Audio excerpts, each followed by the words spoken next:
What's up? What's up? What's up, everybody? Welcome to another episode of 3811 Podcast.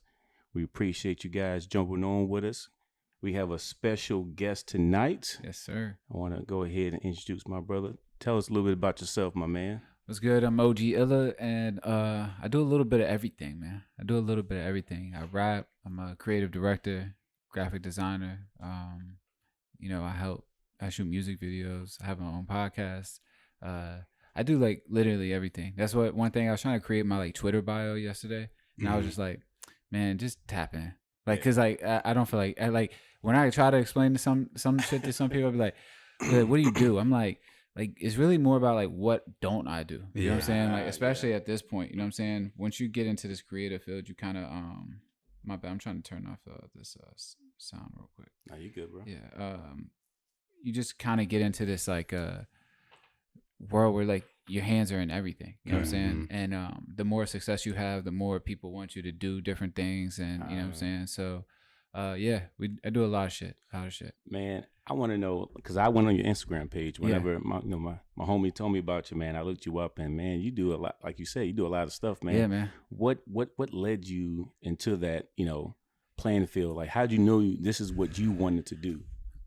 So when I went to college on a soccer scholarship, I went to VCU on a soccer scholarship, and then I got really sick my freshman year, and I ended up in a hospital, and I ended up with a really bad upper respiratory infection. So it kind of like they were like, yeah, you could play soccer, but you're playing a lot of chances, because I already had had heart surgery in 9th grade.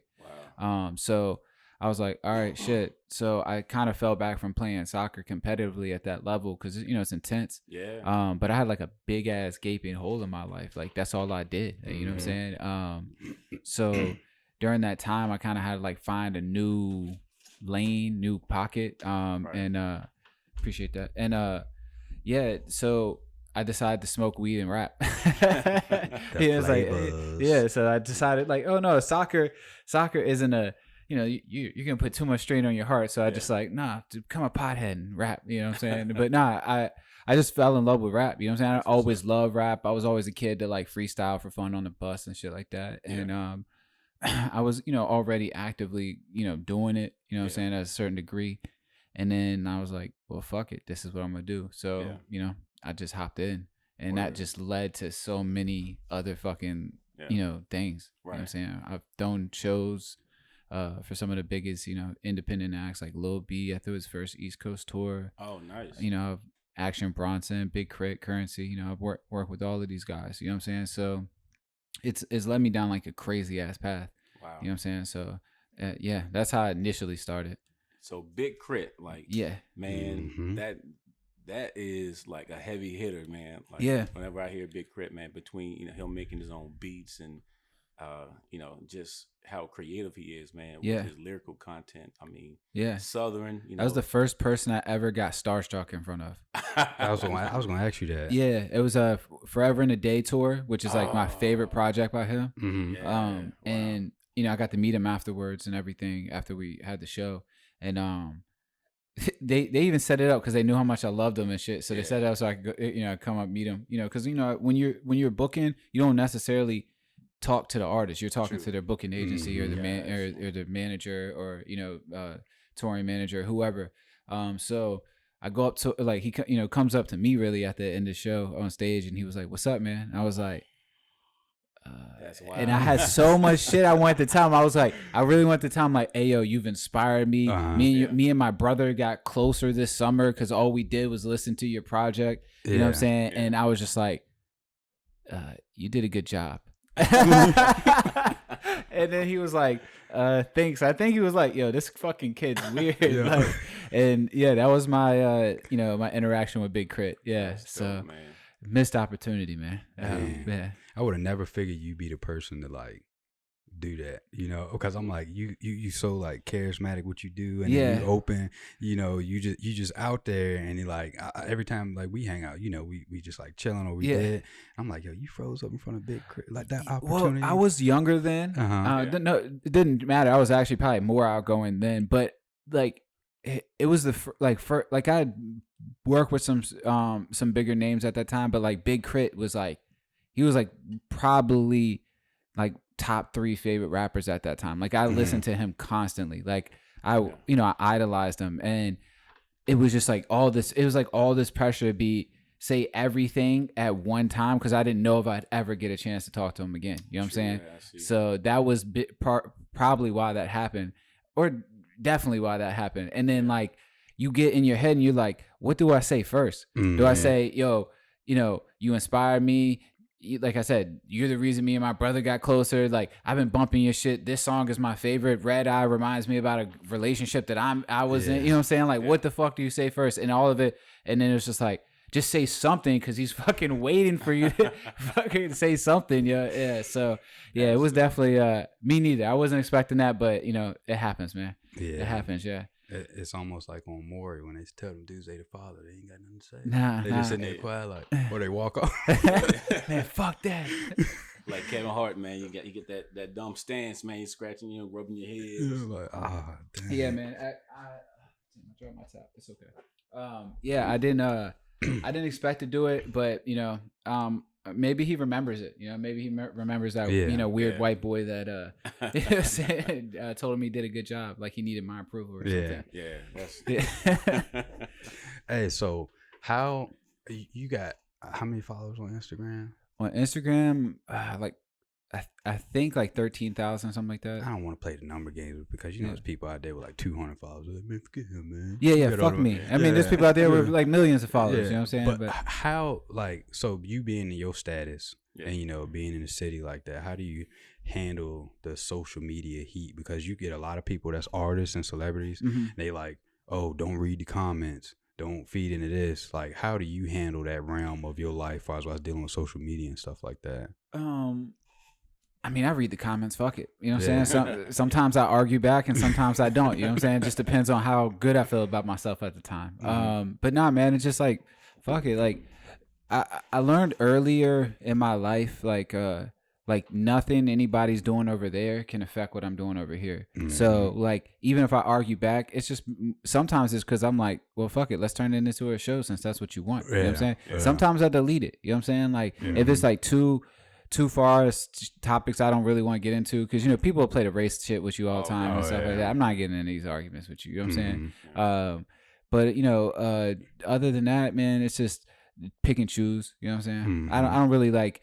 It doesn't ever weigh on me too much. You know what I'm saying? Because a lot of the shit they say isn't about who I am as a person, or they a lot of times like the first insult somebody will go to is like, your music sucks. Like, okay. Like, all right, I'm still gonna make it, so whatever. Like, so that doesn't really bother me. You know what I'm saying? And music's subjective. Like even if I said this on another podcast, like even if like you look at Drake, right? He sells 1 million records, right? There's 7 billion people on this earth. That means like 6 billion, 6 point, whatever billion didn't buy or listen to his record or whatever. You know what I'm saying? Okay. But I mean, he's doing astronomical things. You know what I'm saying? So, absolutely. I don't really get into that. You know what I'm saying? I was talking to my cousin the other day, and legit, I'm gonna tell both of y'all this. This lady, we were sitting there listening. It was at my last job, and we was listening to Michael Jackson. Yeah. This lady legit said, "Who is Michael Jackson?" Oh. I'm not gonna say what I told her. To my cousin on the phone. Yeah. But we all just looked at her like, you can't be serious. You can't be serious. And she was serious as a heart attack. I just had this convo with one of my boys, Drew. He doesn't listen to Mike at all. Michael Jackson? Yeah, doesn't listen to Mike at all. That ass. He told me, he straight up like, he said he acknowledges he's good, but he doesn't listen to him at all. I said, I don't know how you do that. You know what I'm saying? Like, is he an artist? No, he's not an artist. But I mean, he loves music. Well, he loves, I guess, whatever music he likes. But like, he doesn't listen to Mike. And I was just like, first off, I never heard that. Like, I've heard the debate that he might not be the greatest, that's all whatever. But like, I've never heard somebody just straight up be like, I don't listen to Mike. Or somebody, I don't even believe that she meant that. She was serious. How old was she? 72. Dude. No way. There's no way. This man Mike dementia. had It's got to be dementia. Grown men in the crowds crying and screaming like a teenage girl. Bro, he had that one joint where he almost dropped his kid over the balcony. Oh, that was just him being at a hotel and people found out. Yeah. And like tens of thousands of people showed up to his hotel. Like, bro, there's nobody doing it like that. You got famous, then you got infamous. Mike was infamous, man. Yo, there's no way that iconic. He's like in his own category because like that's what I said. Like people had a debate about rap, like who's top 5, whatever. Like y'all can have that debate, but there's obviously people who are beyond that discussion. Like you know what I'm saying? Like and Mike's beyond the discussion. You know what I'm saying? Like he circumvents all of that, bullshit. Like, because I was talking to my wife, and how do you feel about this? Yeah. I was like, people do like covers and stuff with people's music and everything. I'm like, some songs just need to be left alone. Absolutely. Yeah. And Absolutely. It's like, it doesn't need to be, you don't need to try. I'm not saying her, but I'm like, people do not need to try to repeat. Nah. These like some name one artist. My bad, cut you off. No, you good. I'm just gonna go ahead and say it, man. I'm gonna have all the fans probably mad at me, but like when Beyonce took a classic. What song? What song you talking Frankie about? Beverly, man. The song, I can't think of the title of it, man. I know what song you're talking about now. Oh, yeah. dude. A lot of people were upset about it. They were upset, man. That and then the Justin Timberlake one that she did. A lot of people was like, I don't want to hear you on that one. I know what you're talking. If love that one. To the end of time or something. It's some songs in history, man. You cannot. It was weird though in that aspect because normally black people have more soul in the music, right? Yeah. And like Justin outsouled her on that song. Like, you know what I'm saying? He had just so much more soul in that song, and it was incredible because like obviously Beyonce is Beyonce. Like she's unfuckwittable. Can't take nothing away from her. Yeah, but she shouldn't have been on that song. That shouldn't have been. That her. was his. And his. Just not to be touched, man. When I heard on it, I was like, nah. It didn't do it for me either. It just didn't hit the same. It actually kind of like diluted the song. Absolutely. Yeah. It's crazy when you think about it, though. But yeah, I agree with you. There's some songs that just don't fuck with it, bro. Like, don't fuck with it. Like. And it's not against you either. Like you could be a fucking incredible artist, but like that whatever moment they were in, like whatever vibe they were feeling, whatever setting that put them there to like make that song, you can't match like it. You can't match that. You know what I'm saying? Like, absolutely. and it's not just the artist, it's the time, and it's like when it released, the moment you heard it. Like those all play a factor. Like Gangsta's Paradise for like Coolio, right? Yeah. To me, that's what started my love for rap, right? Nice. You know what I'm saying? I liked rap music, but like, I don't know, when I heard that song, where I was, and I was just like, holy fucking shit, yo. Like, the beat, everything, it was nighttime. I still remember, you know what I'm saying? Like, all of that shit. And it's like, those type of moments kind of could like capsulate how you feel about a song forever. You know what I'm saying? And there's just some songs to me, like, you just don't even worry about it. You're good. You know what I'm saying? You're good. I was like, I hope I'm not the only person in this world that feel like that. And I'm pretty sure, like, you just justified it. You justified it. It's like some stuff just needs to be left alone. Yeah. Like all the way alone. Yeah. And it's, I don't know, man. I mean, I'm sure some artists feel like that too. You know what I'm saying? Yeah. Like, yo, don't touch that. Like, you can never do this. You can never do this. Like, yeah. So, oh yeah, definitely, because I wanted to say, so what you at right now, I don't know if you're one of those people that want to project your future to everybody, but you staying consistent, doing what you're doing, keep on rapping, making videos, directing. Yeah. You do finger painting too.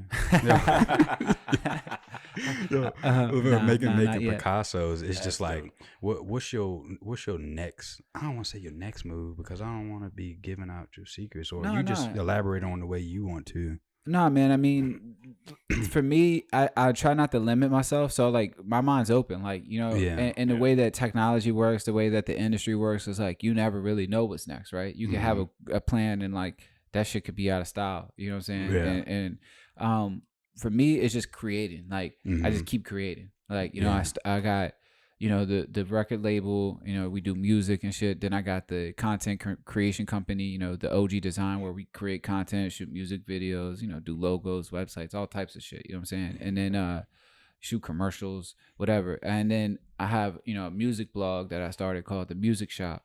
Mm-hmm. And there we create a lot of content too, which is powered by my content company. Yeah. You know what I'm saying? So I'm interviewing artists, doing the podcast, coming up with different series for artists and stuff like that. And that's what it is, man. It's just evolution. You keep creating. Some of the shit sticks, some of the shit doesn't. I mean, people know me for certain songs. I got, almost, 150 songs, you know what I'm saying? Yeah. And then, but they might only know 2 because that's what stuck with them, you know what I'm saying? Mm-hmm. So, that's just what I'm doing, you know what I'm saying? And one day maybe it'll line up so where it's like, maybe I will have just one job, you know what I'm saying? Maybe, you know what I'm saying? Maybe, but the way that my mind works, I just don't see that for myself because, even with the music shit, being a rapper can, I can't speak for any other type of profession. I'm a rapper. I can't sing or nothing like that. But it gets a little self-indulgent, self-absorbed. Yeah. And it's like, that's kind of why I enjoy being a creative director, because like, people come to me for their single rollouts or their album rollouts, or, they're starting a business and they need the proper way to market it or whatever. And it's like, yes, like, because as a rapper, it's me all the time. And then that shit like starts going into your life. Yeah. You know what I'm saying? Yeah. Like where you can't even think about other people in your life because it's like, nah, my next album, my next single, my next video, da. But like when you're doing the creative direction shit, like I'm working on like literally I got a list of shit I'm working on. And like, when I lock in, you know what I'm saying? I lock into these other people's, things, but like I got my hands out here and I'm like, my mind's just fucking, gets to go free. You know what I'm saying? And I get to help over here and help over here. I'm making a commercial for this guy and I'm over here making merch for this person. And, I'm editing or shooting 10 videos over here. It's like, that's to me really fulfilling. You know what I'm saying? Cause like now my mind's expanding, and that actually then channel all that energy, that all the shit I learn, all the shit I build on, back into my businesses or my music, and it just makes me a better, artist, better person. And, that's kind of like, for me, that's just the future. Keep creating. You know what I'm saying? That's the thing that I have like the most obsession with. You know what I'm saying? Like, because, I got NFTs that I'm working on, like digital art and stuff like that. Nice. And, series, some, I won't say it's not finger painting, but I got some artwork that I'm working on. But it wasn't paint. It's not paint. It's digital art. But yeah, I got series that I'm working on, and nice. And it might not ever come to the light, right? Yeah. But I just keep doing it. So, keep making shit. So you the dude that sold that NFT for $69 million. Man, I wish, man. Oh my gosh, I wish I could. I hope that I can sell any NFTs. You know what I'm saying? But I haven't seen that. What was that? We talk. So it's digital. Basically, it's digital art. Okay. And this dude, it was like a collage of like a ton of pictures, right? Yeah. So basically, what NFTs are like, they're like digital arts that are one of one that get minted, and then like they're sold based off of like, more so off of hype than anything, right? So my boy made one. His name is Nicky Chulo. He's done a lot of crazy things. I mean, Cardi B, Invasion of Privacy, like her big album that dropped a couple years ago. He did the cover art for that. What? Yeah. He's nice with it. Yeah. So, but he just sold his first ones. He does minimalistic art. So he did one of like the Jordan crying meme. Yeah. He did one of the what was the other one? Oh, the Batman where he's holding his chin joint, like the big meme. He did minimalistic versions of that, and he just sold his first ones of that. So yeah. Okay. But it's just like but anything could be an NFT, right? So like Jack Dorsey, the owner of Twitter, he sold his first tweet. Nobody actually owns it. Like, but it's like a bragging right that like, yo, I own Jack Dorsey's first tweet because sold it for $2 million. They paying for it with Ethereum, right? Well, that's I think there's from my understanding, there's 3 different ways you can pay for it. Yeah, but your Ethereum is like the main and the biggest one. Yeah, yeah, but it's really just like a niche thing, like and it's weird because like, again, these digital things, they don't have like an exact definition, but they exist, right? Yeah, it's fucking crazy. So what's stopping somebody from going down his Twitter line and just screenshotting his? No, that's the thing. Nobody, you can. Like, even with the digital art, right? My boy put the digital art on his Twitter, right? But they don't own that. This guy will own the actual digital file of it, and he'll be the owner. But for the tweet, it's just bragging rights. Like, I own Jack Dorsey's first tweet. $2.5 million for that. You know the crazy part? So you just made me think of something. So if you buy, say like Taco Bell was like, I think Taco Bell was selling something like that, and you buy that from them, if somebody uses that in the future, they got to pay you for that, right? I'm not sure how it works, right? Because like, I mean, you obviously can't I'm sure Taco Bell sold the rights to it, but like, you know, online, I mean, it's as simple like as if you tweet something, I can save it right there. So I technically own it, but I don't have the rights to it. But again, I don't know how the reselling works because it all depends on the deal. So like I can have, so you could buy it from me for $2.5 million, but then I could sell it out as many as I want if that's in the deal. But if it's in the deal that says, no, this can't be resold, this can't be retouched or repurposed or whatever, then that's it. You know, so it's all about what you put, you know, what you negotiate. Dude, this is all news to me. I didn't realize that was a thing. Yeah, man. It's crazy. It's crazy because you invested in any cryptocurrency or anything like that? It was so crazy. On the way over here, so Cash App randomly tweets shit like, yo, retweet this and follow us for, you know, whatever. They and I did, and I added them or whatever. They sent me $10 in Bitcoin. Oh, what? Yeah. Damn. So I mean, I had a little bit of Bitcoin, but like, you know, it was just fucking cool that they said, you know, I'll take it. You know what I'm saying? Because who knows, with $10, it might fucking be $100 next week, with especially the way Bitcoin's been working. So, and then I have Dogecoin. I got a story for that. See, Dogecoin is, I mean, I'm keeping it right now because I already missed the upsale of it. But it can really fuck you over, like because that in particular isn't backed by anything. Yeah, Bitcoin I think is backed by gold or something like that. Well, it's not backed by. It's basically the transition of the mind that is creating an asset for, because like just say like we go into that digital age. Yeah. Like if me, you, and Chad think about this, what do we care about gold for? No, it has no like. It's a mineral from the earth. But if it's a digital asset, if it's a digital asset and it has some meaning to it and it has some structure to it and it can have like a substance to it on the blockchain and be like that first in command, that's generally really an asset that you should have because it has real value to it. So that's what they compare Bitcoin to gold as being an asset, but you know, once it goes past the I don't know how many trillions of dollars of gold worth, then that's when it'll start climbing again. But my Dogecoin story, it was a joke meme, right? Joke meme. Elon Musk be pumping the you know what out of it. Yeah. He's got to be like the reason it rose so fast that quickly. He said it's gonna be the world currency. It's gonna be the currency of Mars and everything like that. So I had Dogecoin. Quincy told me about it in 2017, 16. Oh, so you got it when it was like 0.003. Yeah. And so I had 600,000 of them at that price. Yeah. It just like skyrocketed up to like 5 cents. And I had it before it was even a fraction of a penny. Yeah. And so you didn't cash in? I sold it. Good. Before. Oh. No lie. I'm sick. I did the same thing. But it was with AMC. So somebody told me about AMC a couple years ago that like, yo, get it now, it's low, or maybe like a year or two ago. Get it low. But I went through some COVID. I went through some financial shit, so I sold a lot of my stocks, right? Because I was like, I gotta get some of this bread back. Yeah. Like, and I had a shit time. Right about a month or two later is when they fucking skyrocketed. Bro, I would have been straight. Like, you know what I'm saying? All those money problems that I previously had would have been fucking straight.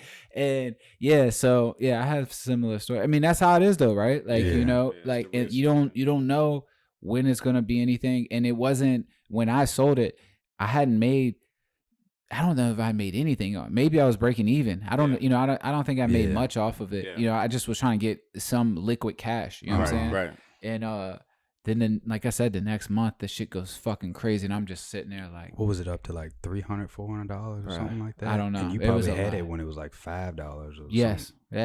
I had it when I was like, it was like maybe like, actually I think it might have been like 2 something. Oh wow, bro! Like it was really low because they were suffering. You know, they were suffering before the pandemic. Right. You know what I'm saying? So, yeah, bro, I was sick to my stomach, bro, because I've just been waiting my whole life to just get like, lucky one time. Like some of these kids buying that GameStop, man. When I saw that, dude, I was like, man, some of those guys made it big, man. I'm just some of them went broke though. I did. Some of them went broke. Like one dude I think like killed himself over it. No. Yeah, he like lost 70,000 on it because he you know, it rose so quickly. He was part of it, and then like it dropped again. You know what I'm saying? And he lost like a fuck ton of money. So yeah, he like killed himself. I did. It was a young dude, right? And his parents, I think, was talking about on the news or whatever. Yeah, I did see that. Yeah, and if he didn't kill himself, he at least tempted to. You know what I'm saying? So I don't want to. If y'all are Snopes fact checking or it was either he attempted to, seriously attempted to, or he did. But yeah, bro, people weren't fucking around with that shit. Man. Yeah, because the one dude, I heard one dude put, I don't want to be wrong about this either. He put like $3,500 into it at some point, and he made like, maybe he put more into it, but I know at the end of the day he made $500,000 off of GameStop. That's lovely. Yeah, that's sweet. And he cashed out. Save some of that for taxes, people, and then take the rest of it. Yeah. Heck yeah. So Chad about to open the top secret suitcase on you. Okay, what's up? Yeah, so get ready for this. Let's go. Yeah. Hey man, look, I want to get into, man, just a little bit about your career in soccer, man, because I think that's pretty cool, man. Being a college athlete, man. Yeah. How was that? Being able to, get in there. See, man, that's the thing for me, bro. It stopped before I even got started. You know what I'm saying? Like that was the worst part about it. I trained so hard, because when I first started in high school, I was a fucking, I rode the bench on fucking JV. You know what I'm saying? And then by the time I was senior year, I was all regional. I was a captain. Nice. You know what I'm saying? I was doing really well. I was on a couple of travel teams. And then, you prepare for this moment. And then I'll never forget, because I remember the day that like it started. Yeah. I went out running after practice and just like, all right, I'm going to go extra hard. You know what I'm saying? Yeah. And I remember getting back and feeling like shit. You know what I'm saying? And that's, I think, when it like I developed whatever I developed. So, we hadn't even really started training yet. You know what I'm saying? I was, I was really working on myself, getting ready. I met the coaches and, the people I was going to be playing with, but yeah, that was it.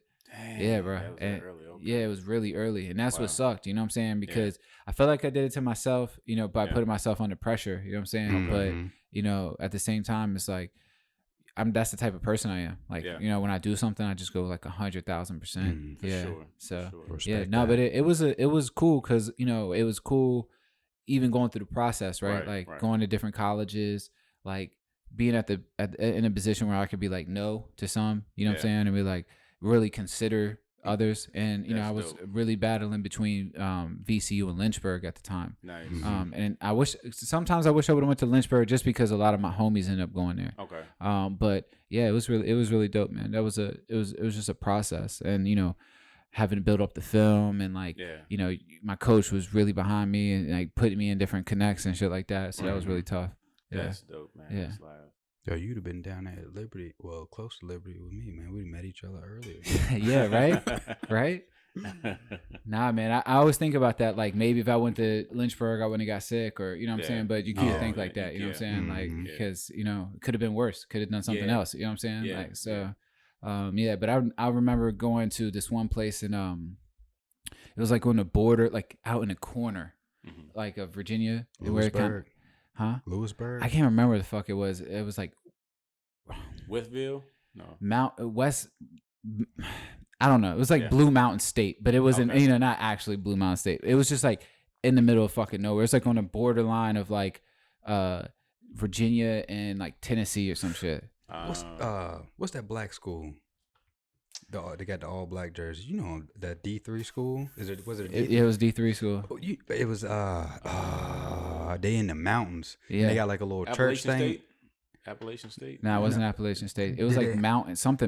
It had mountain in there. Did they have like a little church in the middle of the campus? I can't remember, man.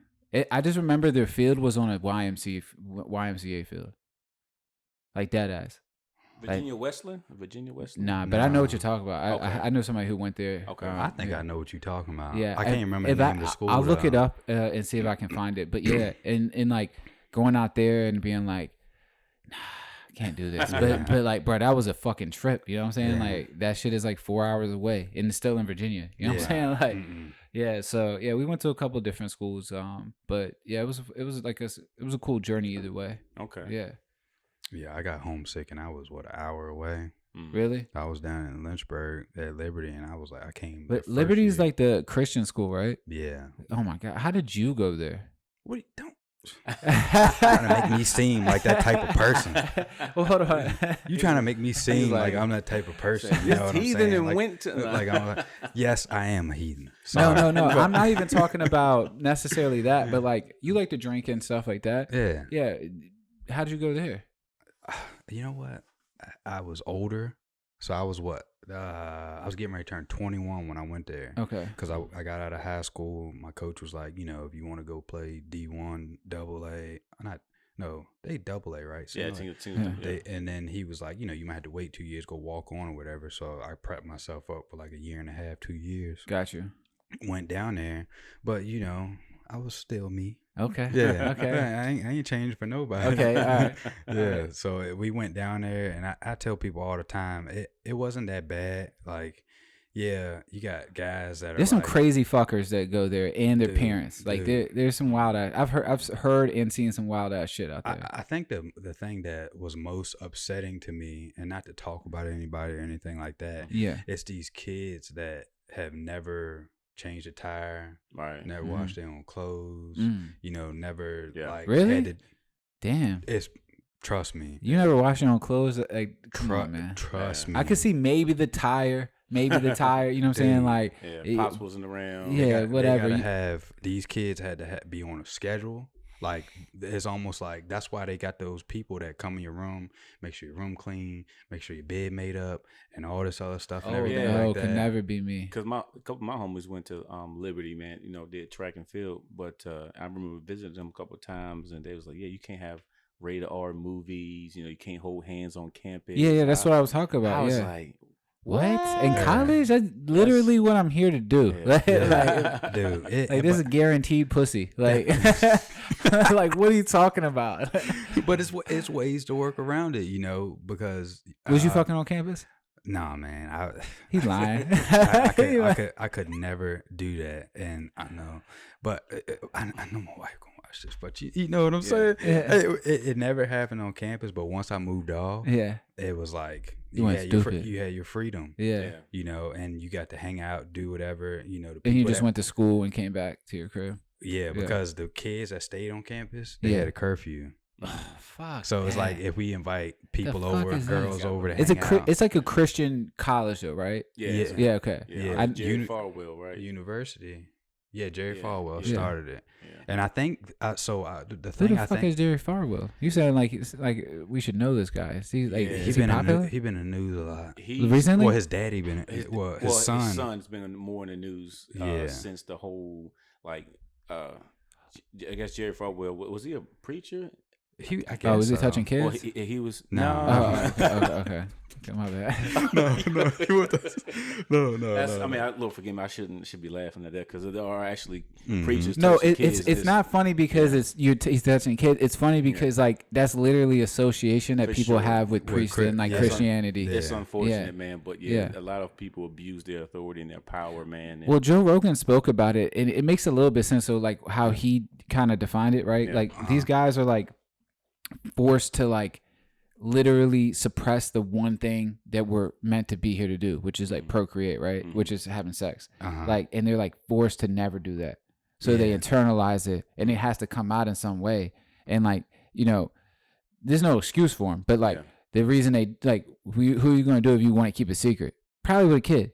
You know what I'm saying? Because like if you try to, especially nowadays, somebody gonna blow your shit. You know what I'm saying? Yeah. But like even back in the day, it's like adults gonna probably say something. Like a kid might not say nothing, sure. and then that's kind of how that like it, And I think I don't think it was always that way. Yeah. But there's some weird shit about like you suppressing these natural instincts that you have to like have sex and like express yourself and shit like that. Like it's not healthy. Yeah, I think that his Jerry Falwell's son, he was in the news for like mismanaging money or something like that, and also something about like he was like very political and everything. He was like into that and political nonsense, man. Wait, with Trump. I want to say so. He was like, pro guns. I mean, I'm all about. I'm pro guns. I'm all about guns too. Yeah. See, that's weird. It's weird. Like I'm liberal as fuck, but I'm definitely pro guns. I'm definitely like pro military spending. You know what I'm saying? But like, it's a lot of weirdo shit on both sides, man. I don't think people should. I tell people all the time, like if people would not invest their emotions into politics, and people can have a debate and have a discussion about things. Yeah. Things will be a little bit more rational, and people can listen to each other and catch some substance off of it and formulate things together to make it. But it's so crazy though, right? Because like that's true. That's 100% true. But like. Your kid's never been killed by a school shooter, you know what I'm saying? Or like your kid's never been, like what happened yesterday when the dude killed like 8 Asian women, Dude. What? Yeah, he went into like a fucking massage parlor and killed 8 Asian women. Dude. And then the cop went and did. Go ahead. No, you got it. The cop goes and does a press conference and he says, "Yeah, we debriefed the guy and he was having a bad day." What? Dude. Just like that too, like it would like if like when I have a bad day, like me and my girl get in an argument, you know what I'm saying? I don't fucking shoot, you know what I'm saying, innocent people, and people, like the reason you can't say it's a hate crime because it's like you don't know what happened yet. But it's like, come on, man. Like it was 8 Asian women. It wasn't like 8 Asian women and a white chick and a black chick, or a Mexican. Like it was 8 Asian women. It seems like that was the targeted thing. I don't know. Apparently, and I don't know if this is just somebody who tweeted this. Apparently, some of them might have been sex workers, so maybe a transaction gone wrong. Yeah, something along. I don't know. I don't know the full details. Nobody does yet, but it's not a bad day, bro. The dude's a fucking, he's a mass murderer and he's a psychopath, and he needs a book thrown at him. Probably burnt him. Went home, took it to his wife, and all of a sudden he got mad, and then he like, yo, y'all told me they was clean. Let me go ahead. I ain't trying to talk about a situation like that, but that's one of the scenarios. But there's so many scenarios, especially nowadays, because like back in the day, we were so our parents really were like, and their parents were like oblivious to like really all the circumstances that go into a lot of these shits. You know what I'm saying? Like we're not. All the information's quickly out there, and we've indulged in a lot of it. You know what I'm saying? So man, but it's bullshit. You know what I'm saying? Like that's kind of what it keeps emotions in it though, right? Because like again, go back to that situation. If that was a black guy who did a drive-by, right? And we're using stereotypical shit. We're not using actual situation. Now he's just a thug, and he doesn't give a fuck about. They pull up his record. Yeah.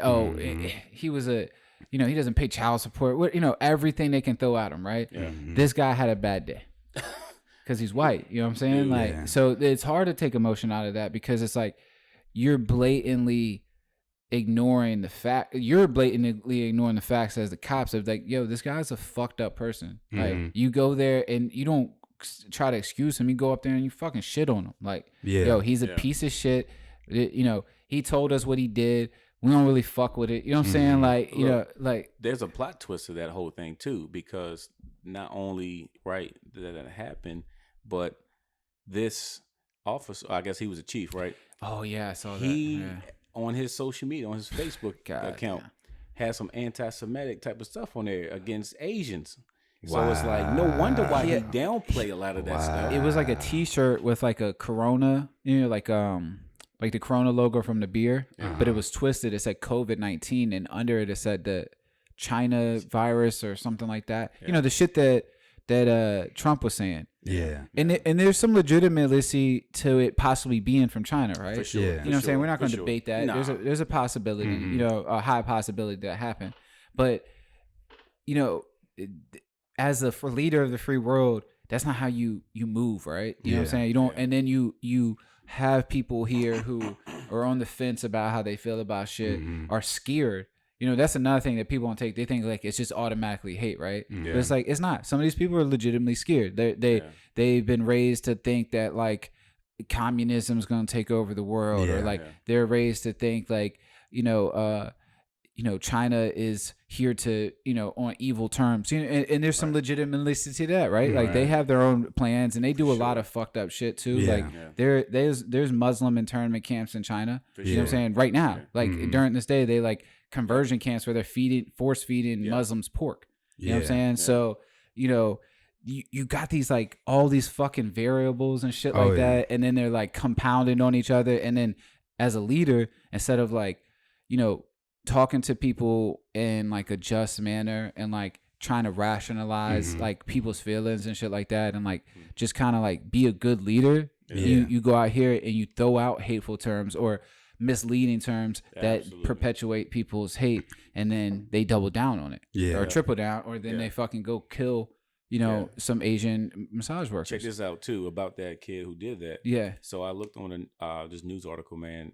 Was based out of Atlanta. They was talking about. They released a couple of more details, man. They said that this man had a sex addiction, and that's right. I guess his thing was Asians, but like,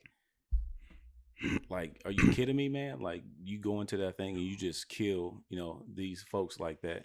So it could be a thing where they might have turned him down or something like that. You know what I'm saying? They said he relapsed. Like, I guess the whole thing was he got, better about, getting that type of service, but then like he relapsed, so he went back or whatever. And so so they might have been sex workers. Okay. I think it was, but like, dude, like for that police chief to sit there and have just that, oh, he had a bad day. It's like, are you kidding me? Yeah, that's bro. I mean, it's wild because like, obviously I'm white, so I can't like make this like joke. But like I couldn't have got off on that on my worst day or my bad day. You know what I'm saying? My bad day was, I got set up in a sting operation and end up being a felon and shit like that. You know what I'm saying? Like, damn, like. What do these people be thinking? And like, how did he happen to be the police chief that oversaw this particular case? You know what I'm saying? The one that's already, like perpetuating that stereotype and those hateful things. And now he's the one that's in charge of the guy, the case of the guy who's killing Asian people. Yeah. You know what I'm saying? It's weird. World's weird, man. It's wicked, man. Yeah, it's weird as fuck. I tell you, man. Because if I'm going to enter that topic off of a question. Yeah. So it's like, you got these people out there that act like that. I feel like these people that act like that and like just think and say stuff like that is something missing. And I'm not going to say they like slow or anything like that, but. No, I said it before. They're soulless. Yeah, like that's kind of like what we was talking about. It's like these people walking around aimlessly, like zombies and stuff like that. Yeah. And it's like, how are these people gonna feel if and when like alien, like some superior, like, hey, we back, and then now it's time to show y'all, like, we let y'all farm around, because I heard that theory of they letting us farm and seeing how we get together, and then maybe they come back and eat us or something like that. But I'm pretty sure it's not going to happen like that. But it's like, how are these people going to think when somebody that's more superior than you comes back, and they're just going to be like, oh, well, shit. You really show how inferior you are already when you have this type of hate in your heart, right? Yeah. Like these racist people, these bigots, and people with like these ill intentions, that whether it be like homophobic or transphobic or whatever, like people who just can't accept somebody and just be all right with it. Different. They already show kind of how inferior they are. So if that ever came, it's just gonna be a bigger magnifier. You know what I'm saying? Like, I don't know if they're gonna come back and eat us, but but like I think that maybe this is some type of test. And I mean, Christians think that, right? Like that this is a test of, whether it be against, Good versus evil. Yeah, or what is the way that somebody had worded it to me before? But basically, like, fighting your desires. You know what I'm saying? Oh, like your temptations. That's it. Yeah. And I think that's the same thing with the Muslim religion or Islam and Judaism. Because they're all based off the same thing, like which is the Old Testament. A lot of it is based off the Old Testament. So I don't know. I think there's some type of truth to that. You know what I'm saying? Whether it be an actual alien or just like this higher power. Because I don't think that we can actually embody, like even comprehend what God is. Yeah. Like we're not smart enough. We're still stuck in this like this cocoon, you know what I'm saying? Like, or this avatar that's our body, right? We're not gonna really be all knowing or understanding until we die and we're released from that. Yeah. And then we're part of the universe, you know what I'm saying? And that's when you kind of like really grasp it, because it's like the music shit, right? You understand music, but like like you said, you don't know how to record it, you know what I'm saying? That's a different understanding because you're part of something, right? You know what I'm saying? Like it's the same thing with this. Like, you won't really understand what it's like until you're part of it, you know what I'm saying? And I think my belief is like, this is your like heaven and hell. Like your life is your heaven and hell, whatever you make it, you know what I'm saying? And then when you die, that's it. Your body dies, your energy is released to earth, to the universe. And I think that's why there's so much negative energy, because so many people are dying with like in these horrible ways, war, diseases, and they're not dying with like that positive energy. So and that's kind of why it's getting more and more, it seems to be more and more negative and shit like that. So I don't know, man, we'll see. I think that's why that movie Avatar was a powerful movie, man. Yeah, it had a little substance to it, man. Yeah, a lot of people missed it too because they were going so much for the graphics. It's like there's so many to the great things in this life, the great art pieces. There's so many layers to it. Like the first time you watch it, watch it for the entertainment, and then when you watch it the second time, start to understand the dialogue or whatever, and then as you watch it more a little bit, you really understand like it's a metaphor for so much more out there. So when's Avatar 2 coming out, man? That's what I want to know. They working on it. They working on it right now. They are working on it. Yeah. I believe it was supposed to be out like either this year or next year, but who knows? With COVID, might have delayed it another year to get, because they're gonna try to get that bag out of it too. Sure, yeah. Sure. Oh, that movie gonna rock. Yeah. That movie is gonna rock. And the anticipation, man, is just like, it's building up. I guess they building that momentum to where it's like, it's here. Yeah. I mean, think about the technology then. Like that shit was 10 years ahead of everything, and then like what is going to be next? Oh my God! I can't believe because I saw a picture of them. They're doing some technology in a pool. If you look it up on like Google or whatever on y'all's phones, it's like some new technology. So I did read about that. The director, he said he's not making that movie until we have this particular technology. You said it's in a pool? They were in a pool, like they got all these things on them and stuff like that and everything. And it's some technology that the director said, he said, Michael Cameron? Yeah, he said, I'm not doing it. Like when he did the movie the first time, he would not do the movie until they developed the CGI technology shit, that he wanted to produce that movie. And now supposedly they got something crazy that's gonna come That's out. Nuts. Yeah, that's sweet. I like shit like that. Yeah. All right, look, I'm gonna go ahead and throw the question out there, man, since we on that topic. Let's get it. Do you believe in alien technology, UFO type of I believe there's something out there. Yeah, I don't know the exact answer, but definitely. I mean, I think it'd be arrogant. So actually, I see it like two ways. It's either really arrogant to think that we're the only people here, right? Or we're just totally wrong about everything. Yeah. You know what I'm saying? And this is some like type of simulation. You know what I'm saying? It's really one of the two. You know what I'm saying? Because if it is what we think it is, where it's like, we've only discovered like a fucking little dot of what's going on, you know what I'm saying? Even in the ocean, you know what I'm saying? Like, nonetheless, right? Yeah, that's what I tell everybody too. Like, there's aliens near us. They're in the ocean, because like we know more about space than we know about our own ocean. You know what I'm saying? And just due to the pressure of going like underwater, which is crazy, because it just seems weird. Like, seems backwards, right? Like, but like I don't know. I don't know how to get to the bottom of the ocean. You know what I'm saying? So like that's crazy. Yeah, they can hide in plain sight. Absolutely. But you can tell them the story. Well, I don't know how many stories you know, but Chad got some stories to tell you. I was gonna say, man, like, definitely a believer in, in just whether it be the technology, we reverse engineered it or something happened, right? You know what I'm saying? Especially when the crash of Roswell, New Mexico, whenever that whole deal took place. I don't know what's that. So basically, man, I want to say it was in the 40s, man. Yeah. A crash happened, and boat crash.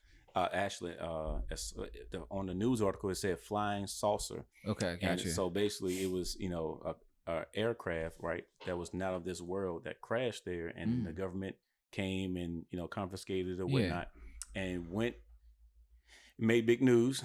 And then when the government saw that this local publisher put that out, it was like, hey, flying saucer crashed here. Yeah, they made them retract what they said. So weather balloon or whatever it was, right? And so you look at that, man, it's just like it's super interesting, man, because like from when that happened, all of a sudden, man, we start to see advancements in technology, right? Yeah, that the government has been working on the B-52 bomber, all these different fighter jets, man. It's just amazing, man. Looking at that, but kind of what I was going to get into, man. Yeah. I've seen a UFO, a couple of them, and you've seen it with your own eyes, with my own bare eyes, bro. Okay. Were you on any drugs? Absolutely okay. not. I didn't smoke. Didn't even really drink like that back in the day, man. But like, did they touch you? No. So I'm actually just looking at something in the sky, man. Like this is something to where I was like, all right, I was trying to process of elimination. You know what I'm saying? Was it an airplane? No, because airplanes goes from one destination to the other. Was it a drone? At that time, drones wasn't really a thing. But like if it was, that was a highly sophisticated type of drone that was doing all these movements, man, that just didn't make any sense. But I'm trying to think about my first time, but I tell you about my second time because it's kind of related to the ocean. You talk about the ocean. When I was on vacation, man, we was hanging out. Me and the wifey, man, was out in the jacuzzi having a good time. Just relaxing. Definitely wasn't on nothing. But man, I tell you, this big blue orb of light, man, just came out of nowhere. And I'm telling you, it wasn't a meteor. It wasn't a shooting star. But like this thing came within our view and we saw it, man, and it was so quick. But it came at a weird angle and it kind of went straight down like into the ocean. Oh shit! And you ever hear like you took like a penny or whatever, a coin, and just like drop it like at a certain height, and it make that small little sound like and that's what we heard. It was just like a. It wasn't a big ass splash. It was just like a crisp, like went straight down. Nuts. I was like. And it lit up the sky. And your wife saw this too? Yeah. Holy man. shit. That's good that you have like a witness. So check this out. The first time though, I would say, kind of, coming back to like, how we first saw it. She's the one who pointed it out. She was like, what's that in the sky? I was like, what are you talking about? And then like, we had our first child, and he's about 6 months old, and I'm trying to get him in the car seat, and she's like, yeah, Chad, what's that? I was like, what are you talking about? And then we seen these 3 orbs of light, man. Yeah. I mean, just bright lights. And it was kind of like it was doing this weird formation. It was just like one that was sitting on top, one that was kind of like, I'm not sure how far apart they were, but like, it was like 3 of them, one here, and one here. And like over time, as we were watching this thing, man, it was like doing these weird formations and changing colors and disappearing, reappearing, ending up on like totally different, side of the sky. I'm looking like, what is going on? And I'm trying to think like, I need my phone. My phone did. Of course. My wife's phone did. And we're looking around like, yo, did anybody else see this? And we're watching it, man. And it was just a moment to where it's like, yo, this is not natural. This is not like really normal, man. We're just watching it. And it was just doing these, like one will go at like a weird, strange angle. It was like coming to this edge like this, and it will stop. And then the other one was like doing this blinking thing, man, and it will kind of go like, just vertical. I was like, what is that? And the other one will kind of come in between it and just hover. No sound. No type of propulsion. I was fascinated. I ain't gonna lie. I was looking. It's probably happened within like a. Did it ever come out of the ocean? No.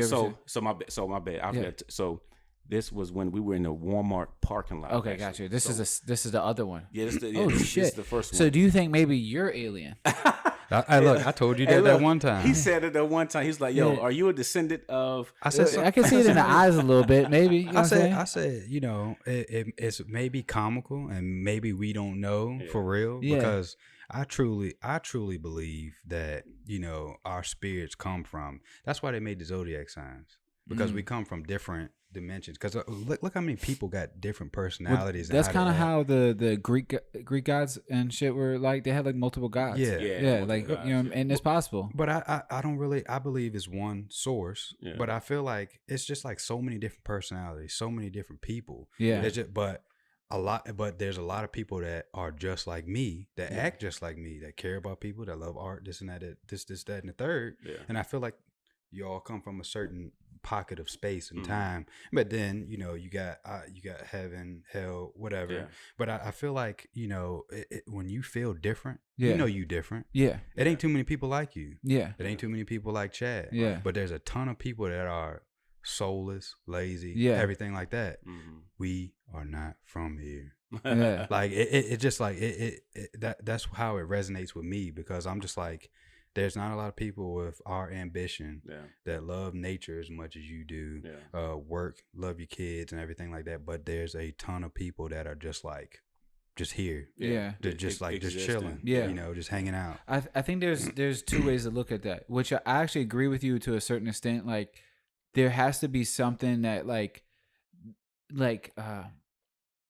maybe we're all descendants from different types of aliens or whatever, you know what I'm saying? Or different types of life forms. You don't have to call them alien, whatever you want to call them. You know what I'm saying? Like gods or, whatever. But I also think that like a lot of people just are lost. Like, they I think with the right community, with the right circle and shit, they could be just as passionate or just have just as much direction as the next person, but like they don't know how to like all right, so I was gonna name drop her. I'm not gonna name drop her, but somebody close in my my family has potential, you know what I'm saying, like but she doesn't really seem to be going anywhere, right? And but I think that's because of who she surrounded herself with. When she gets around other people, she's more highly motivated, seems to be more adventurous, does things, right? Yeah. As soon as she goes back home and goes back to the circle, same shit. Same shit. You know what I'm saying? And I think that it's like who you align yourself with these forces of energy. Like, some people, not everybody is self-motivated, you know what I'm saying? But like when you get yourself around certain energy, you're like, you can go different places. Because it's like, they say, you hang around with 4 broke dudes, you're gonna be the 5th one. You know what I'm saying? Like, so, and that's 5 millionaires, you won't be the 6th one. Exactly. Yep. And I think that's true, because a lot of these people that you're talking about, and I know a lot of them, they all hang out with each other. You know what I'm saying? Like, it's like a group of them, you know what I'm saying?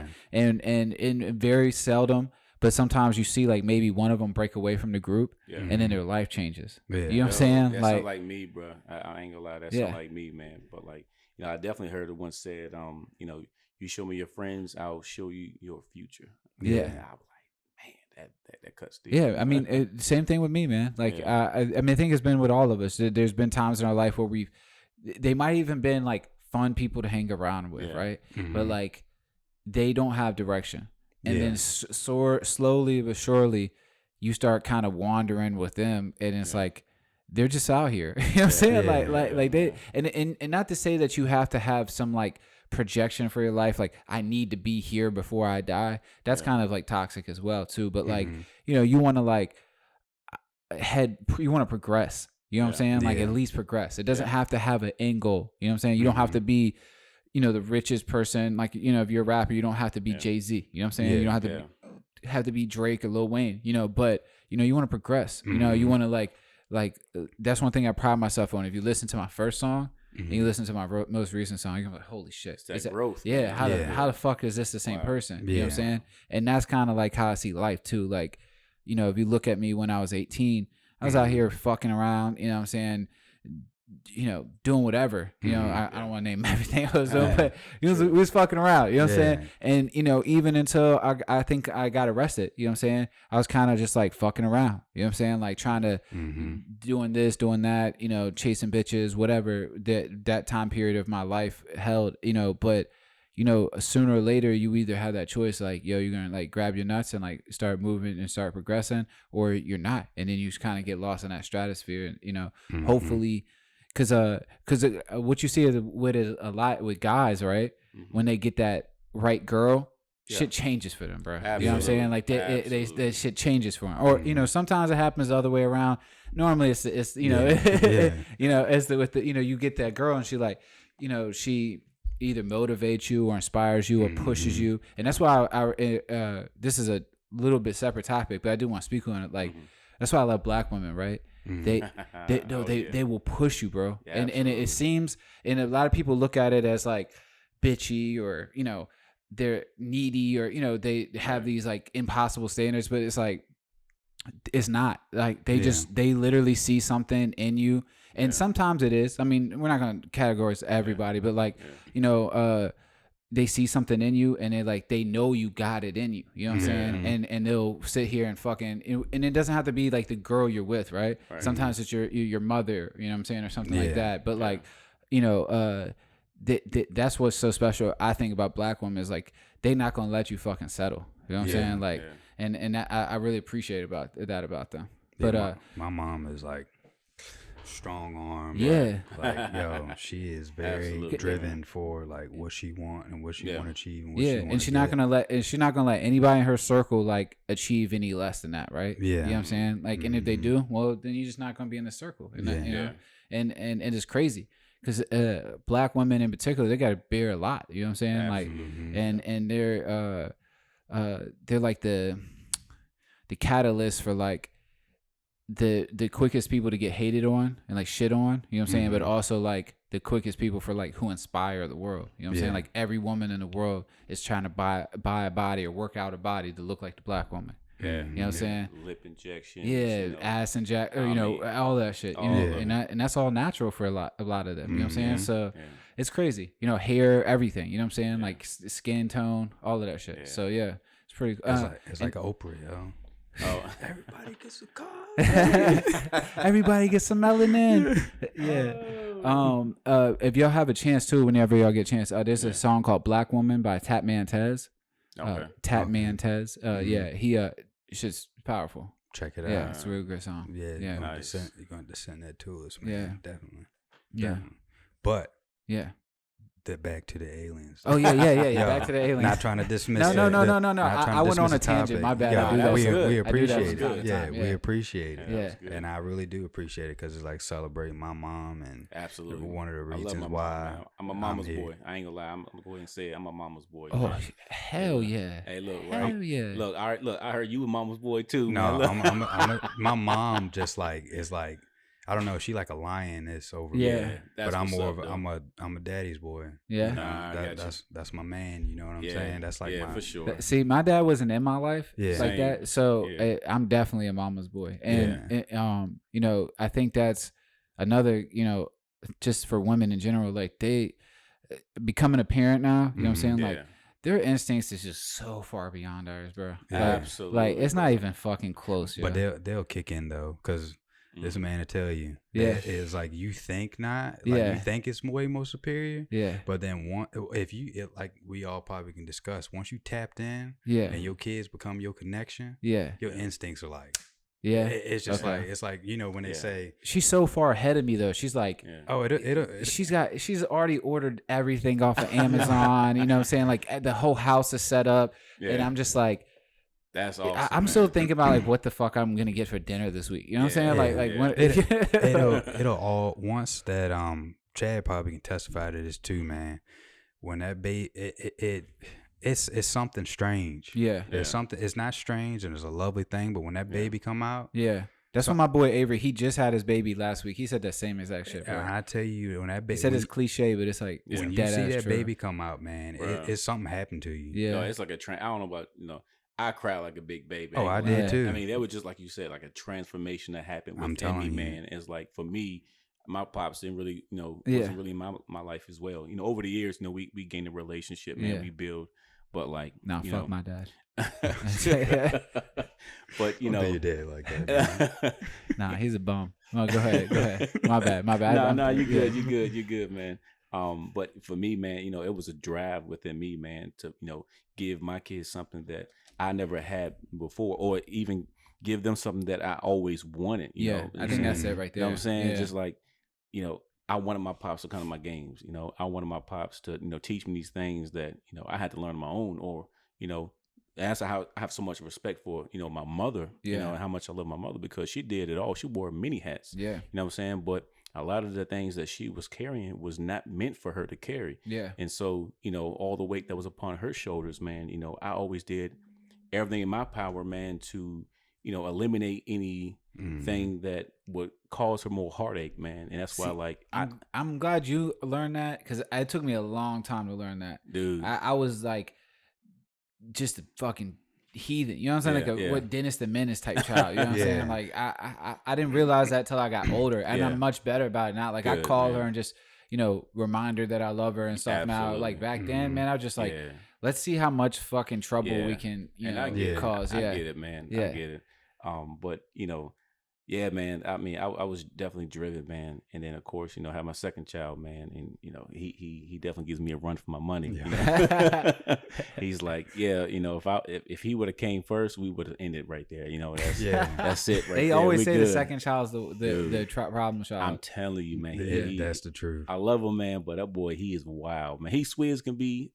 He reminds me of that, Sour Patch kid. Yeah. Yeah. Just sweet, and then Yeah, that's how my boy Chris's son is. Yeah, kid is so sweet, right? He'll tell you the nicest thing about yourself, and then go around and then turn around and like break something. Like, you know what I'm saying?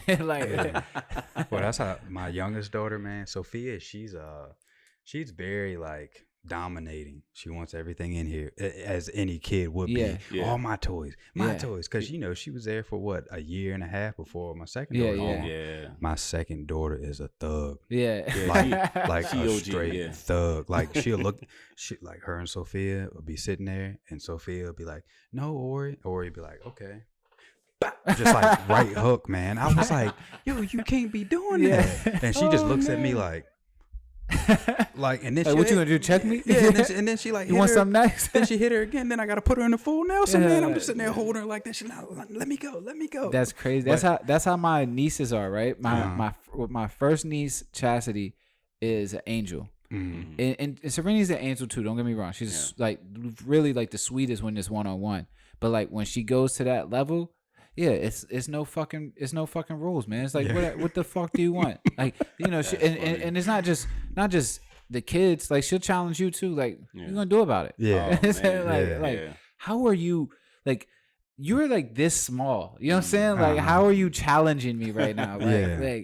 That's crazy. Yeah, the second one is always they so it's different. It's my girl's second child. But it's my first child. Well, you might. I'm hoping for me that it's like, cause I don't plan on having any kids. Well, we'll see. You know what I'm saying? But like, I don't know if I'm gonna have any kids after this. You know what I'm saying? So like, you say that, but you already talked yourself into having another one. What do you mean? Because you would never say that if you ain't gonna have another one. Mm-hmm. You talk yourself into another one. It's almost like so it's hard. Like those. You probably done seen it. It's like, oh man, I don't know. We gonna all of a sudden you're gonna be in that hospital 3 years from now. Man, like, you told me at one point you wanted like 6 kids or some shit like that. I did, yo. Yeah, I did. You looked at me seriously and told like we were in at Devon's house. Yeah, and you were like, yeah, I'm gonna have 6. I said, what the fuck? And Devon was like, yeah. Like I don't know if that's like the countryside of y'all. No, but like no, when that sounds like a fucking nightmare. When I tell you I love kids, man, it's just like I love kids too, but not that much. I remember Sophia's. We had Sophia's birthday here man, I was playing football. I was out here like playing with the kids with the water guns, and I love kids, man. Absolutely, but it's just like the thing that it disables us from enjoying them so much because we got to work, we got to grind, we got to do this, we got to do that.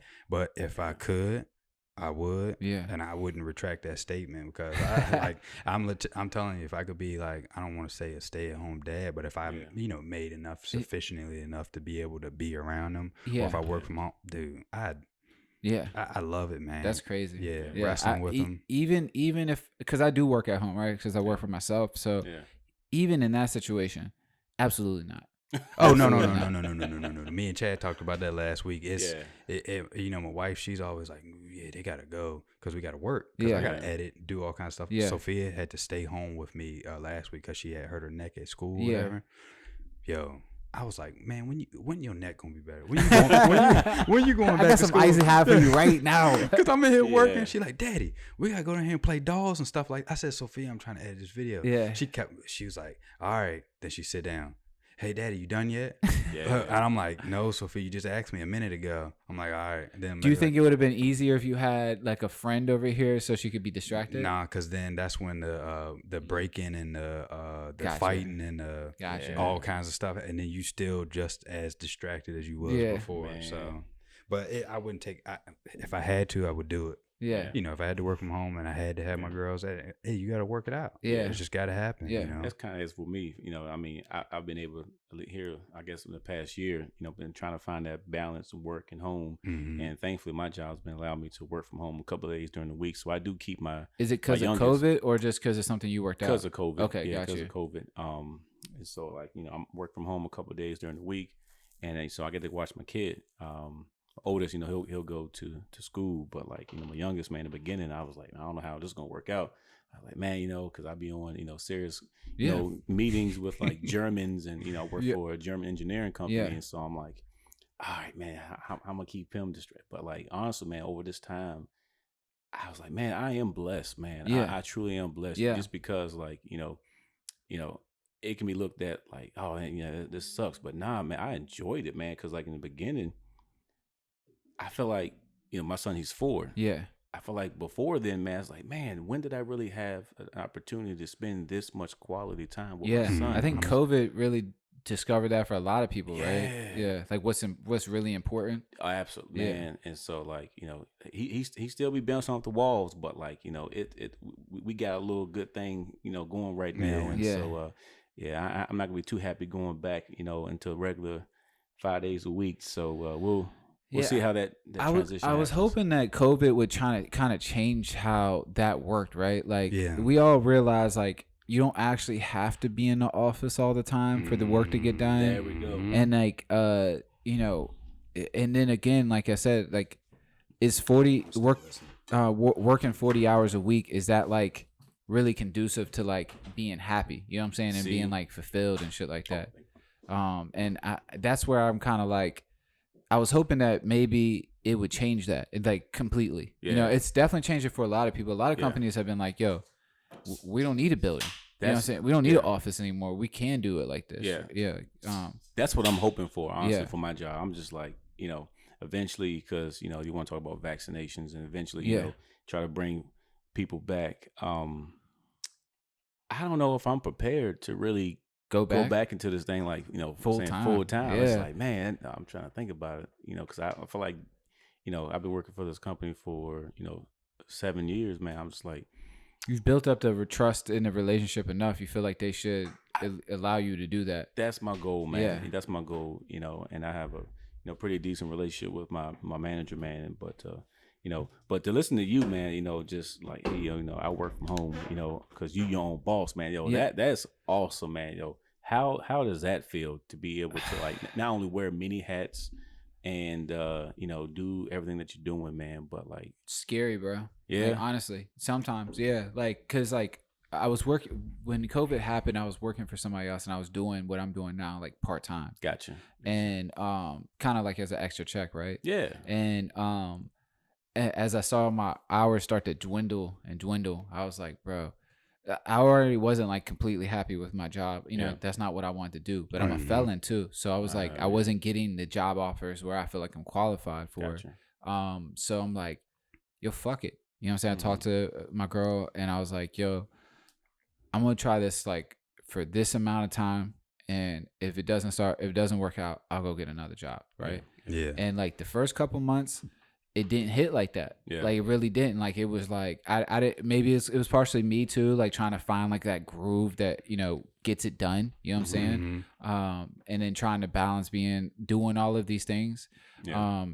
And it's still scary because like, you know, even though you're home, you're not always active. You know what I'm saying? Like, you know, you're not playing ball with your kid or, you know, whatever. You know what I'm saying? You're in their office and you might be in the office, your own office a little bit more because you're like, all of this shit depends on me. Like if I book it, if I get the work done, how many people I get, you know, all this shit's on me now, you know, and I've taken this role because I'm like, I can do it. But then it's like, you know, sometimes I wish I think about like, damn, if I had a 9 to 5, I'd be off at 5. Like, you know what I'm saying? And like, I don't have to give a fuck about my job until the next day. This job, like yesterday, for instance, this is a good example.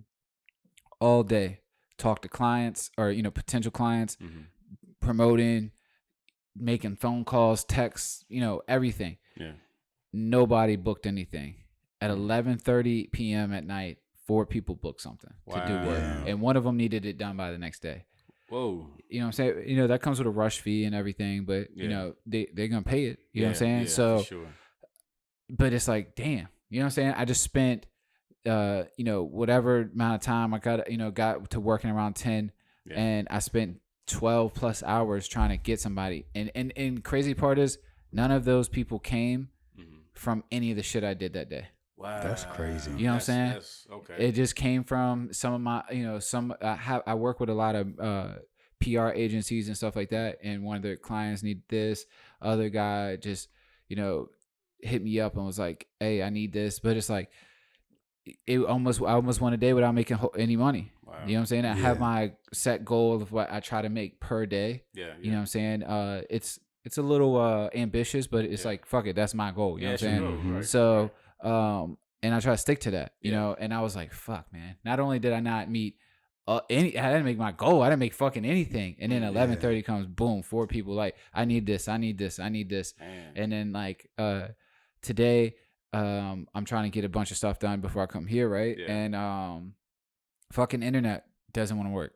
You know what I'm saying? So you know, a lot of shit I do is internet based, or I gotta send it off. So I'm like pissed. You know what I'm saying? Because I'm like, bro, computer was working great yesterday, so amazing. I didn't have one fucking client.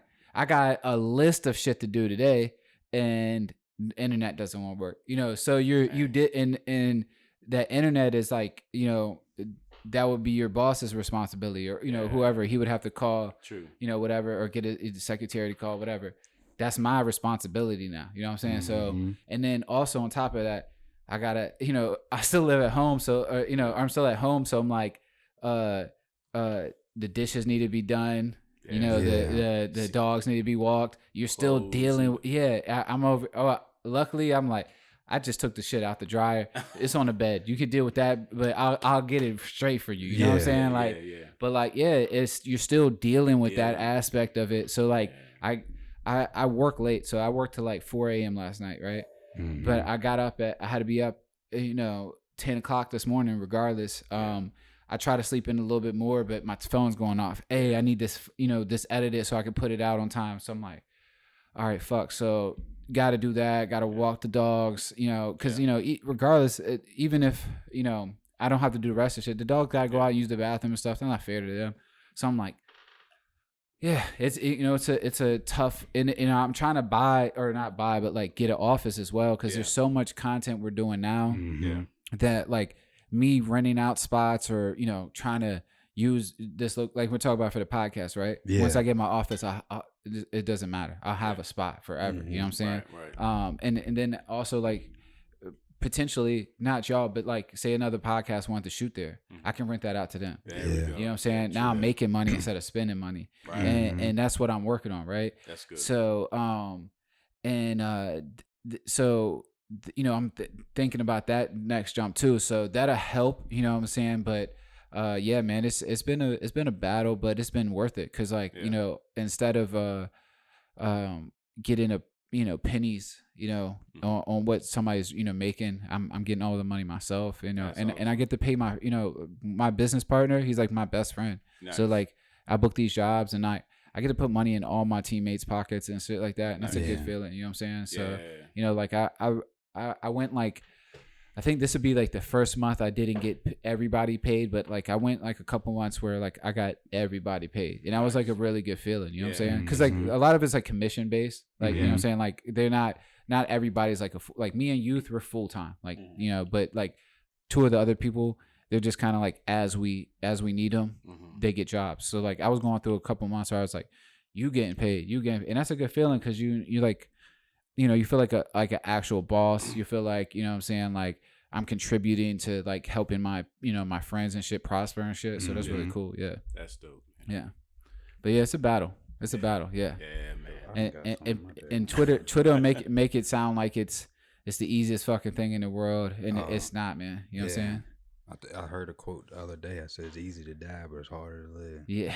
Yeah. And it's like, people, why would you say that? Some people say, why? But it's like the truth. It's literally the truth, It's bro. the truth. Like, bro, all I got to do to die is just go down that fucking hill at the beginning of your neighborhood and just keep going, right?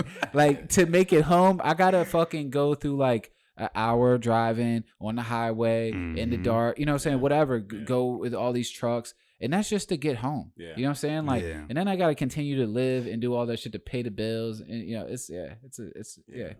that's a very true quote. I think 50 Cent said that something like that in song one time too. I can't remember the line right now though. Many men. Yeah.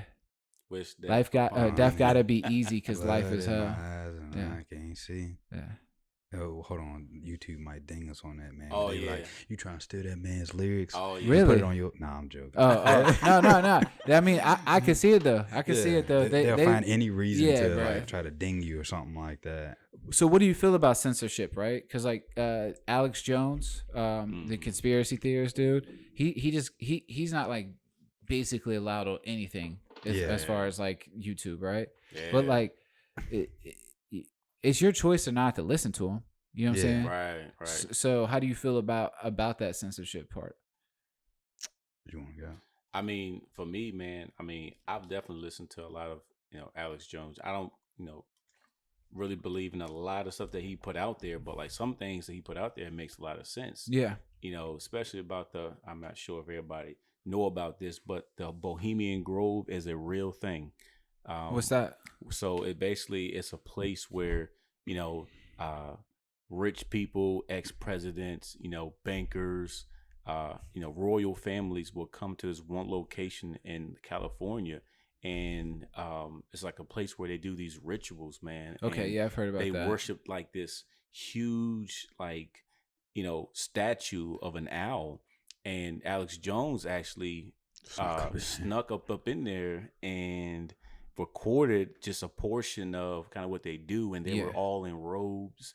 They had these torches, man, and they were just surrounding this thing, asking this thing for guidance, and and it's just super weird, man, what these folks who are running the world doing behind closed doors, man, and what they're involved in. I mean, when you go back and look at like these cults, man, like you got the Bilderbergs, you got the Rockefellers, man. All these folks are involved in a lot of these things.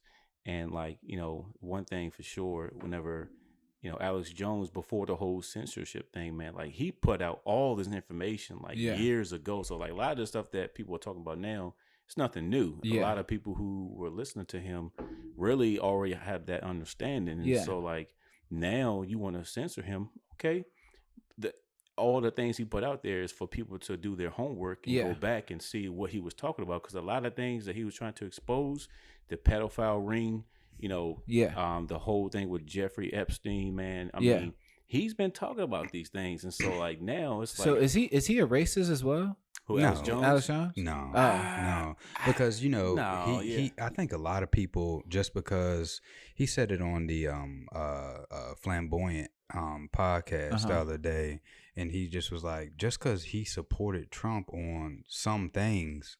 He said, I didn't support Trump on a lot of things. Yeah. And there's people out there. They like what Trump doing some things. Yeah. Some things they don't like. Yeah, I don't think that everything that Trump did was like wrong. You know what I'm saying? Like that's ludicrous. You know what I'm saying? Like, and then the narrative, if I say that, me, they're like, oh man, you sell out this man. Uncle Tom. Yeah. Uncle Tom. Well, but if I say that, then I'm racist. Oh yeah. Because you support a racist and a bigot. It'll go either way, but I really don't care. But it's just like it's some things that made sense of what the ethics are behind some of the stuff he said was like the thing that kind of deterred me from was when he's making fun of that guy that had a mental disability. Like that just poor again, bad leader. Yeah. He's a poor leader, but doesn't mean everything he did was wrong. But that's why I say like I probably use the emotional part for as people being driven by him to do crazy things. Well, but that's what the media is for, right? The media is there to sell stories, so they do sell stories. They pick on. They clip it and pick on the things that it's gonna like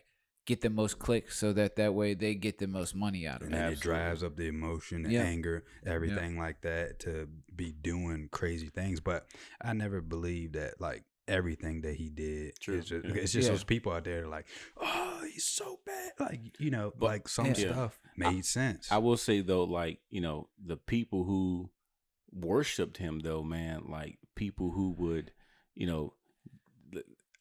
go. No, I know what you mean. I know the Trumpers. They call Trumpers. Yeah. Those are psychopaths. I like for the longest time I stayed out of it, man. And you believe what you believe. I respect that, man. That's you and your business, man. Like I try to keep politics out of a lot of my conversations, man. But like, the proof is in the pudding, man. I ain't got to speak to it. My voice isn't powerful enough to, state the obvious, man. Like people see, people know. Kind of what's going down, But I didn't think he was as much racist as he was like an opportunist. Oh yeah, you know what I'm saying? Like people don't understand that. Yeah, he saw like, okay, if I do these certain things, I'll get the votes I need so that I can stay where I'm at, which is in a place of power. Look on my Facebook. Go back to my Facebook right before he got elected president. Yeah. I said something like he gonna play 90% of America. He gonna play y'all. Oh yeah. I said it. I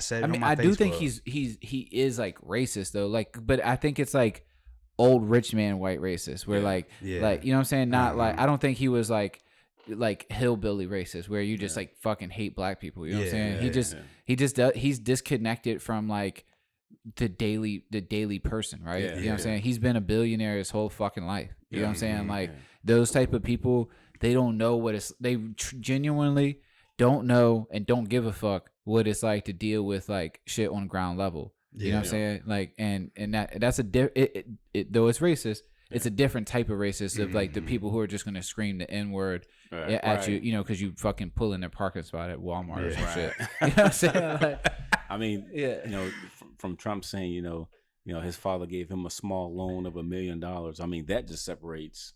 And $1 million at that time was worth like $1 billion here exactly. in this time. So that's why he's so disconnected, man. But like people say, well, he done so much for the black community, and he did this, and he look at these pictures. He's posing with celebrities. He was on what's that movie? Home Alone. The Little Rascals, I believe he was on. Oh, was in Little Rascals too? Yeah. I forgot at the very end, man. He was sitting there in the stands. He pulled up, right? He pulled up because I think he played. He was in a couple TV shows too, like what I'm saying, like in the '90s and shit. I think, it wasn't Fresh Prince of Bel-Air. I think he was in there too. Yeah, like that's crazy, right? Yeah, like that dude. Because at that time, people fuck with him. Yeah, when he was in the Home Alone, I remember like, oh, that's Trump. I mean, even when he did The Apprentice, people fuck with him. Yeah. Lil Wayne made a song about him and everything like that. No, it was Mac Miller. But I thought Lil Wayne, that joint like Lil Wayne made a song too about Donald Trump. Yeah. Is it new? No, it's an older one. I thought it was Bill Gates is the one I think you're talking Bill about. Gates. Yeah, that's it. Never mind. I'm a Wayne stan, so I was like, ain't on that Bill Gates money now. My bad. Yeah. But no, that's crazy though. Like how your legacy like totally changes. Yeah. Like, well, I like what you said because a lot of people don't understand he's an opportunist and he's in the fact of in his own mind if it doesn't correlate to making money for him. Yeah. So if he can sway these people to do these things and get these votes and get these sponsorships and that's the rich way of thinking. He do not care about what happens the end result of it. Yeah, he doesn't. As long as his pockets get fed. I mean, look at the riots for instance. Yeah. Like he thought that if he kept that going, that would somehow get him into a position of like winning that election. Yeah. And as soon as he saw it wasn't, he was like, "Oh, fuck it." You know what I'm saying? Yeah. Like, and that's crazy because he really caused like that, and that's why I was so against not voting for him because that's the type of shit right there because he doesn't care. Yeah. So now me and him are fighting because that he's a Trump supporter. And he believes that Trump is actually like this legit person, and I like I see him for what he is, but that's causing bloodshed and hate and divide in the streets where like you see somebody with a red hat almost you're like That. Like I had a red hat on in like one of my illustrations, and people were like, "Is that a Trump hat?" I'm like, "It's a fucking cartoon." I got an 1111 hat that's red up there, and people was like. You can see him at the corner of your eye. You like it's so crazy, bro. Like branding and marketing is like is powerful as fuck. They looked at me like they saw a unicorn. Yeah, man. It was like the division that it caused, man. Yeah. I mean, from every aspect, man, of life is just crazy, man. From here on out, dude, our age group will be like, you see a red hat, it'll correlate to something. That's so nuts, bro. Not Dr. Seuss, none of that. It's just like that period of time. Dr. Seuss, he was wild, yeah. He was wild. Did you see that shit? Yo, the books that they like took out of his collection. Yeah, talk to me.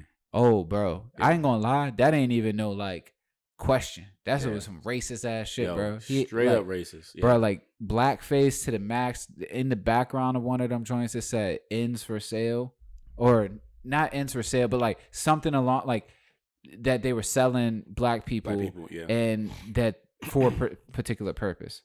What? Yeah.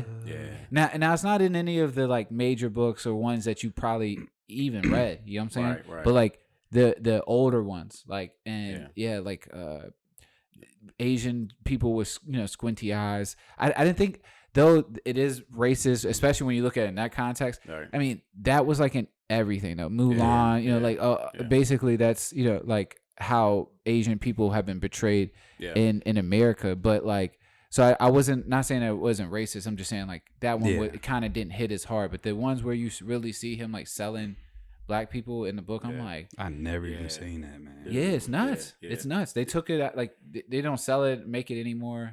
And at first I was like, I thought it was like Cat in the Hat or Green Eggs and Ham. They're like he said something weird in it, and like people were just trying to cancel him. Nah, it was legit. He's a wild, and this was crazy, right? Because like now you say I have my son. He's mixed. You know what I'm saying? Do I read him Cat in the Hat? Green, Green Eggs and Ham, shit that I love, or Where the Places Will Go. You know what I'm saying? Like, I bought that for somebody's baby shower. You know what I'm saying? Like, I literally bought that Where the Places You'll Go for somebody's baby shower, and you're just like, do you read that to them anymore? This is a totally different subject. I mean, I guess we talk about racism, so I guess it's kind of like you being, with a African American woman. Yeah. Do you guys get those looks when you go to those restaurants together? Yeah, tell me. You look of like what? Okay, so we have one time, but there was an ex that I was with. Okay. And because we were together so much longer at that period, man, we went through some shit. Yeah. Like white people and black people. Yeah. Like in New York, dude straight up said, I fucking hate when black women are with white women to our face. That's wicked. Yeah, man. And we got in an argument in New York on the fucking street. It's like, yeah, I bet you do fucking hate it. You know what I'm saying? Because like you're disrespecting me at this point. You know what I'm saying? And it sucks because it's like why does this matter to you? Yeah, you know what I'm saying? Right, like now I could see if like it was some there are situations where it matters, right? Like, but there are situations where like you should really understand it before you try to judge it. You know what I'm saying? Absolutely. And but I mean, also at the same time, it's like I don't try to like totally take the blame off of me or just like what's happened, right? Because like white people have abused the I want to say privilege, but like the relationship. You know what I'm saying? Yeah. It's like how many times you get jerked around by somebody before you're like, nah, I ain't fooling with you. Yeah, I ain't fooling with you. Exactly. Yeah. And so it's like though I don't bear the responsibility, like it doesn't eat at me or something like that. I bear the responsibility and like, yo, the people in my culture, quote unquote, you know what I'm saying, have put us in this position, and the best thing we can do is just be a good example of what this should be. You know what I'm saying? Yeah. And that's what I try to do. I try to educate myself, learn more. Everything. There was a part where I thought like racism wasn't really a thing anymore, and that, though that doesn't sound like harmful, right? But it kind of is, because like it is very prevalent, and we've learned about that more and more as like the internet gets bigger and people start sharing more, and we learn about systemic racism and shit like that. So like, I took on, so at first I was like really confused about like where I stand in it. You know what I'm saying? Yeah. So really, I'm not responsible for the black community. I'm not black. You know what I'm saying? I can't like me. That's just the opposite of where I need to go with it. You know what I'm saying? Like tell black people what they need to do and shit. Like nobody fucking wants to hear that. But like what I can do to help is like call white people on their bullshit and like, be a voice and an ally. There we go. Yeah. And you know what I'm saying? And that's what I've done. You know what I'm saying? That's what's up, and sometimes it's lonely. You know what I'm saying? Because you're like, you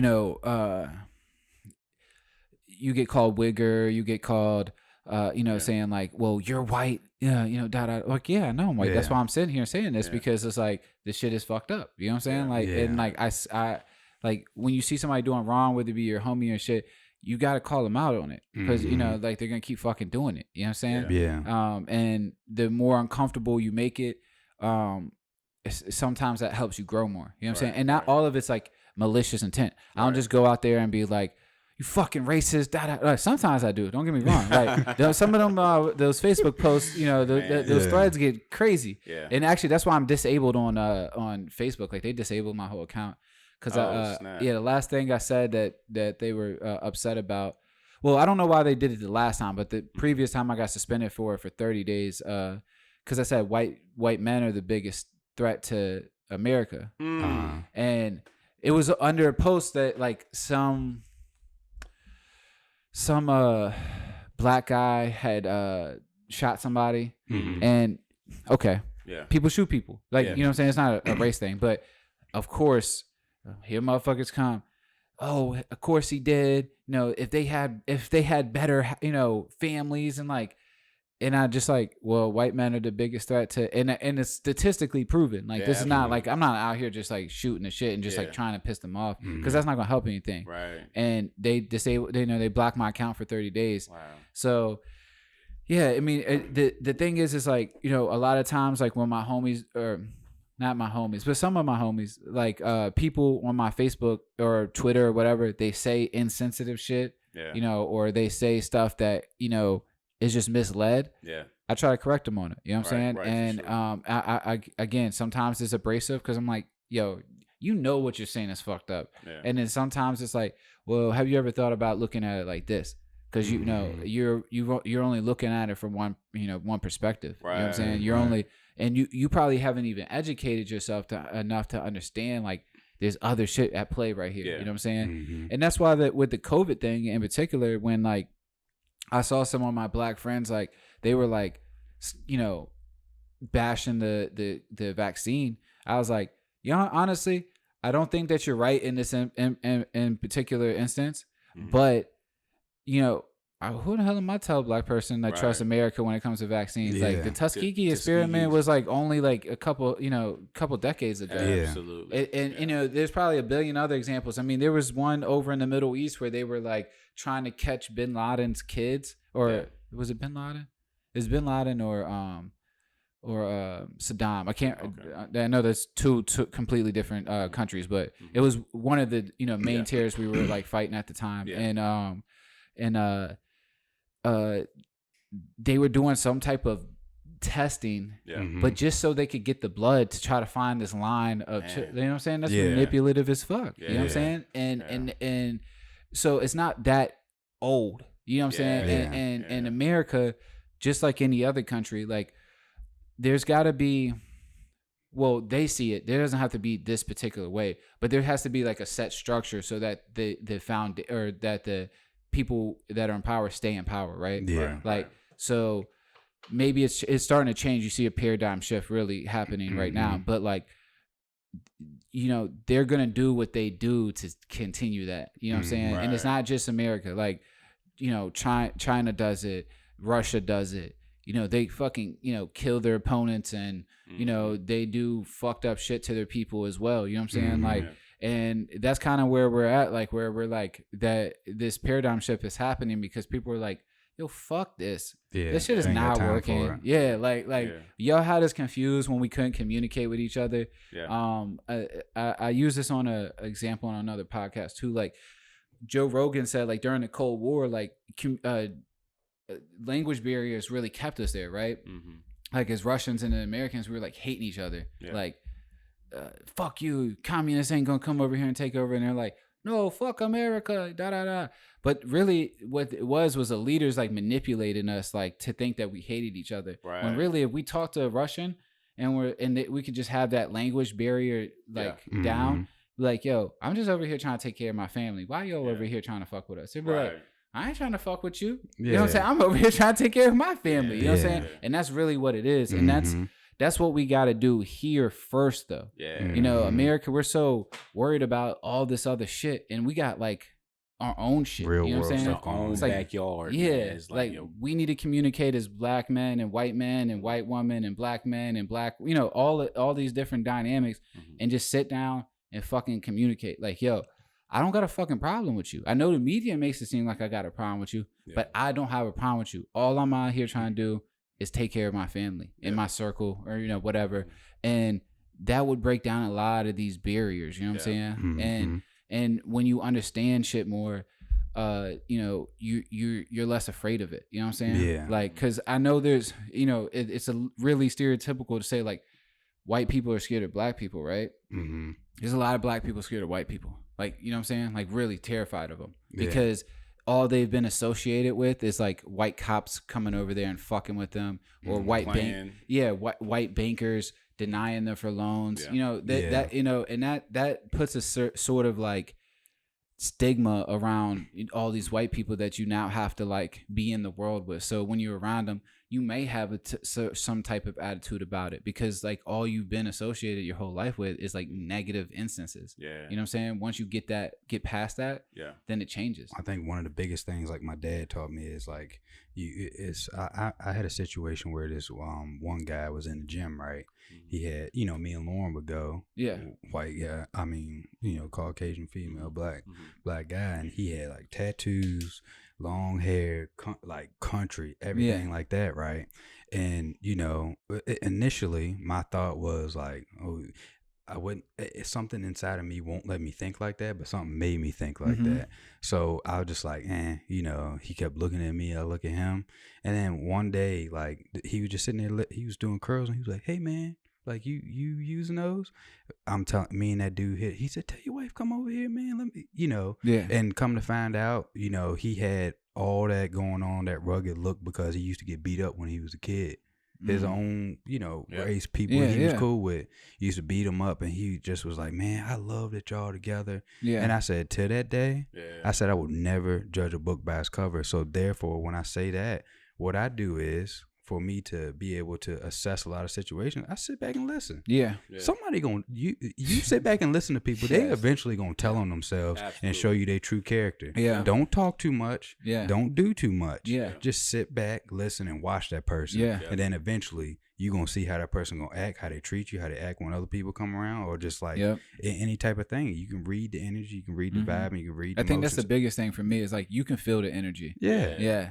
And that's one thing that I learned, man. My dad always taught me, man. That's good. You sit back and just pay attention. It'll come out. They say truth always comes to the light. Yeah, truth will always come to the light. Yeah. Man. And it takes for a few seconds for, what is it, like 3 to 4 seconds in order, when you meet in front of somebody, man, it takes like 3 seconds, in order to get an opinion about that person or whatever. And like, that's like crazy, your right? eyes adjust to kind of like clothing or, hairstyle or something to where like you form an opinion about that person before you even get to know them, man. It's like, it's crazy, man. I mean, we do it with like, you could use it on a simple level, right? When we see females. Yeah. Like we judge them immediately, like they got an ass or they got a nice smile or titties, whatever. And or we see another dude and we might look at their shoes or like the kind of car they drive or who their girl is with them. Like are they do we think they're a bum or not? You know what I'm saying? Like, and we like you said, it's really quick. It's really quick. Man.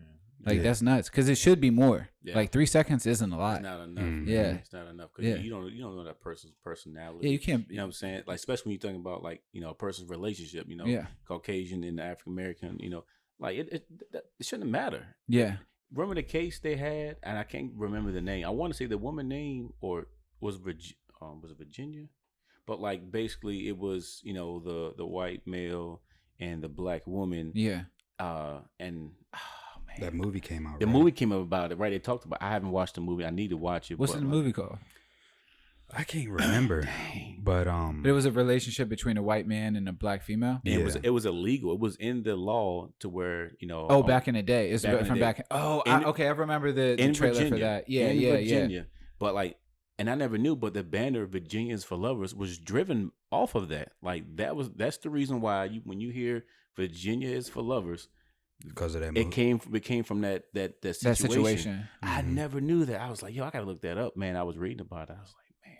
And this happened in the 50s, 60s or something like that, man. I was just like, yo, in that time it was illegal. Yeah, it was like illegal for one point for like a black person to ride in the front seat with like a white person or some shit like that. Which to me would feel like, if I'm thinking about it like from that, like I would rather you sit in my front seat. Yeah. Like, you know what I'm saying? Like I don't want you to sit in my back seat. Like, especially if I don't trust you. You know what I'm saying? Like that would just seem really backwards to me. Like that's like the back of the bus type of situation too, right?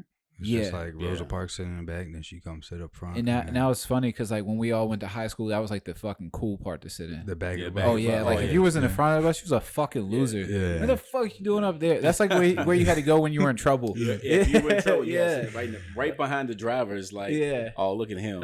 He's in trouble. Look at Will. He's in the front. But that's the difference between not saying we taking stuff serious because older people are like, oh, I fought for that, but it's just like we don't think of it like that. Us we just trying to progress. Well, that's forward. Also too because you were never forced to sit in the back. Yeah, like you never had to like walk past all these people looking at you judgmentally and then there was like a little fucking thing that says coloreds only and like you had to sit behind this sign. Like it in that sense, that would be demeaning. Like, and then I gotta walk extra. Like, what if there's a fucking seat right here and I'm tired? I just want to sit down, which is, essentially what Rosa Parks was like, yo, fuck that.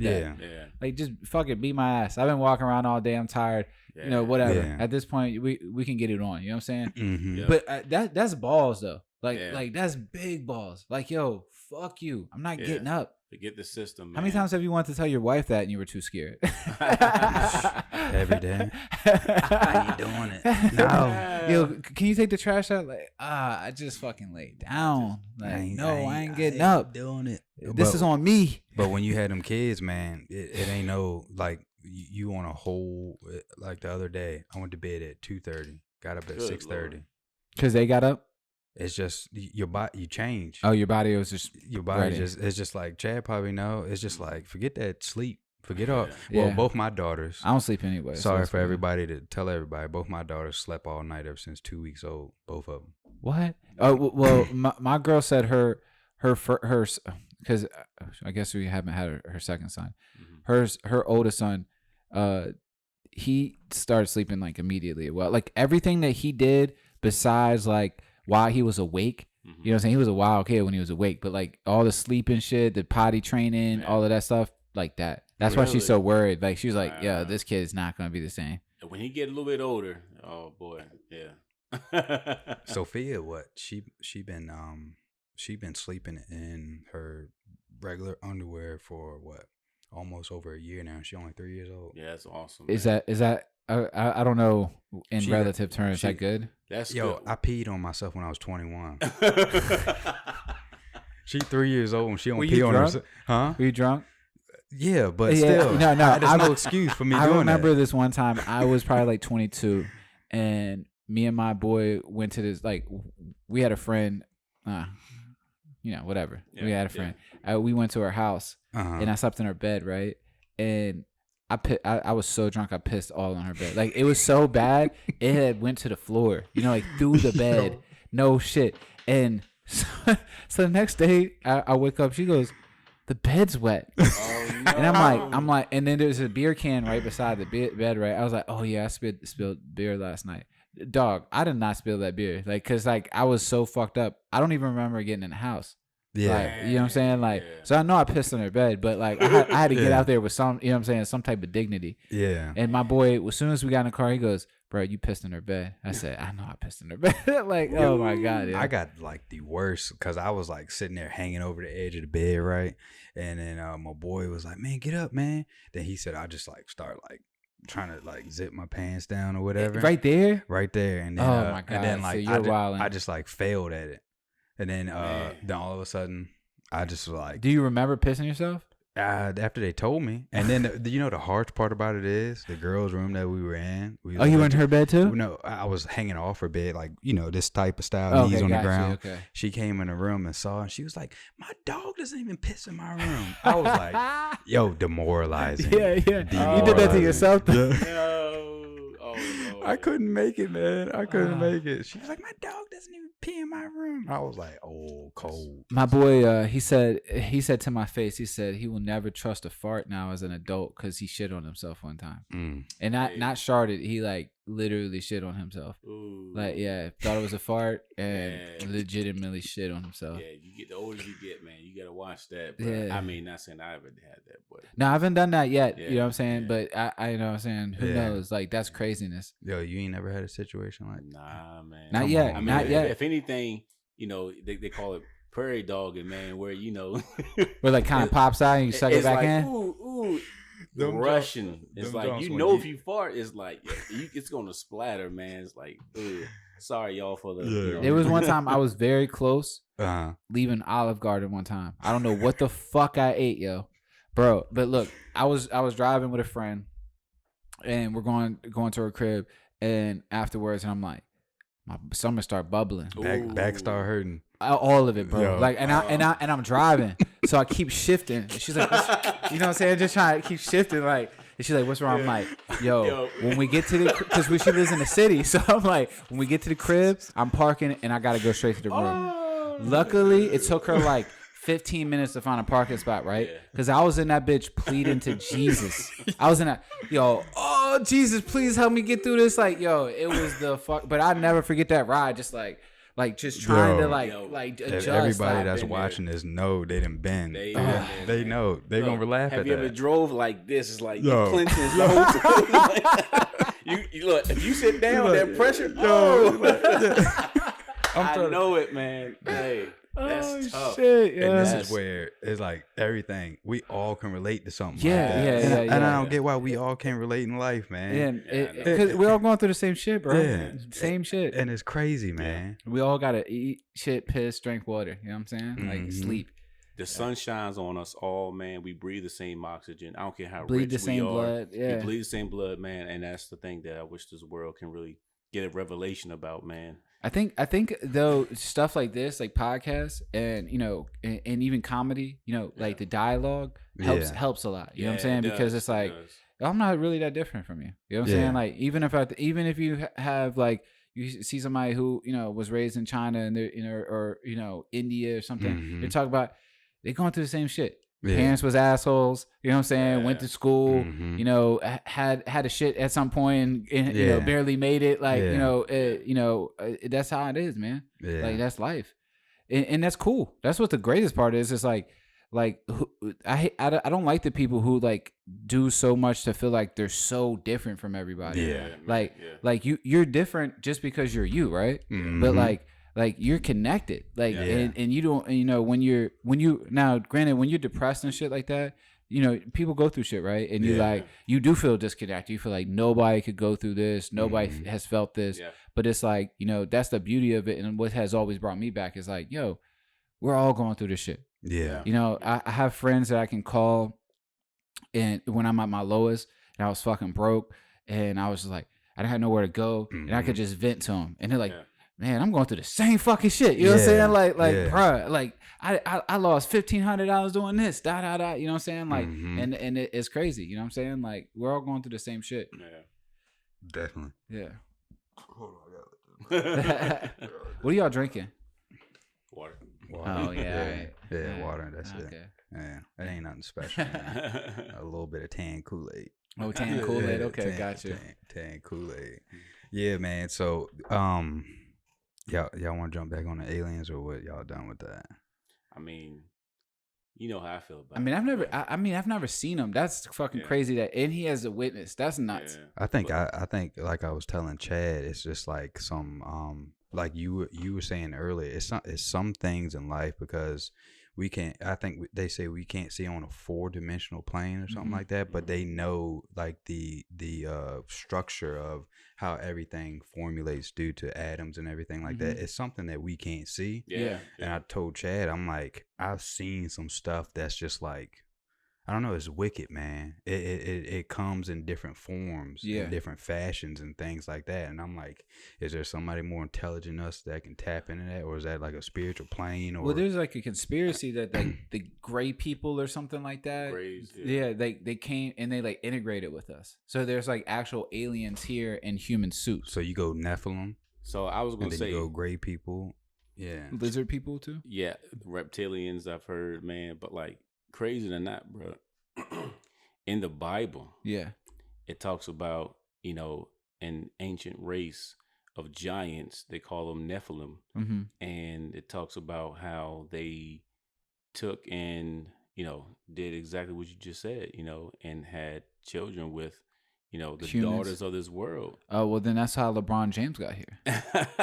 He's definitely the child of a Nephilim. Yo, it's extraordinary. Tall people out here. Yeah, I mean, like, bro, he's like 6'9", and he like, bro, he plays sports like he's like a fucking 5'10" soccer player. Like, it's insane. It's unreal. Yeah, his athletic ability is incredible. Like, it's definitely neat. Like, it's so incredible. Like, it definitely needs its own case study. Yeah, like, because since him, there's been like this whole different breed of like athletes. Anyway, like, what's his name? Aaron Donald from What's his name? From Rams. Yeah, the Rams, right? Yeah. Okay. Is it Aaron Donald? Aaron Donald. Yeah. The nose tackle. Yeah. Bro, he has abs.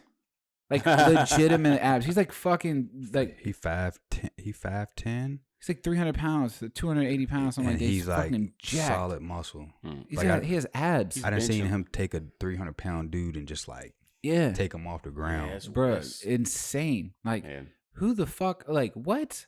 And that's another thing too. Like, imagine if like I'm trying to go back to the race thing, but it is kind of funny. Like, imagine if like dudes like me were still playing basketball.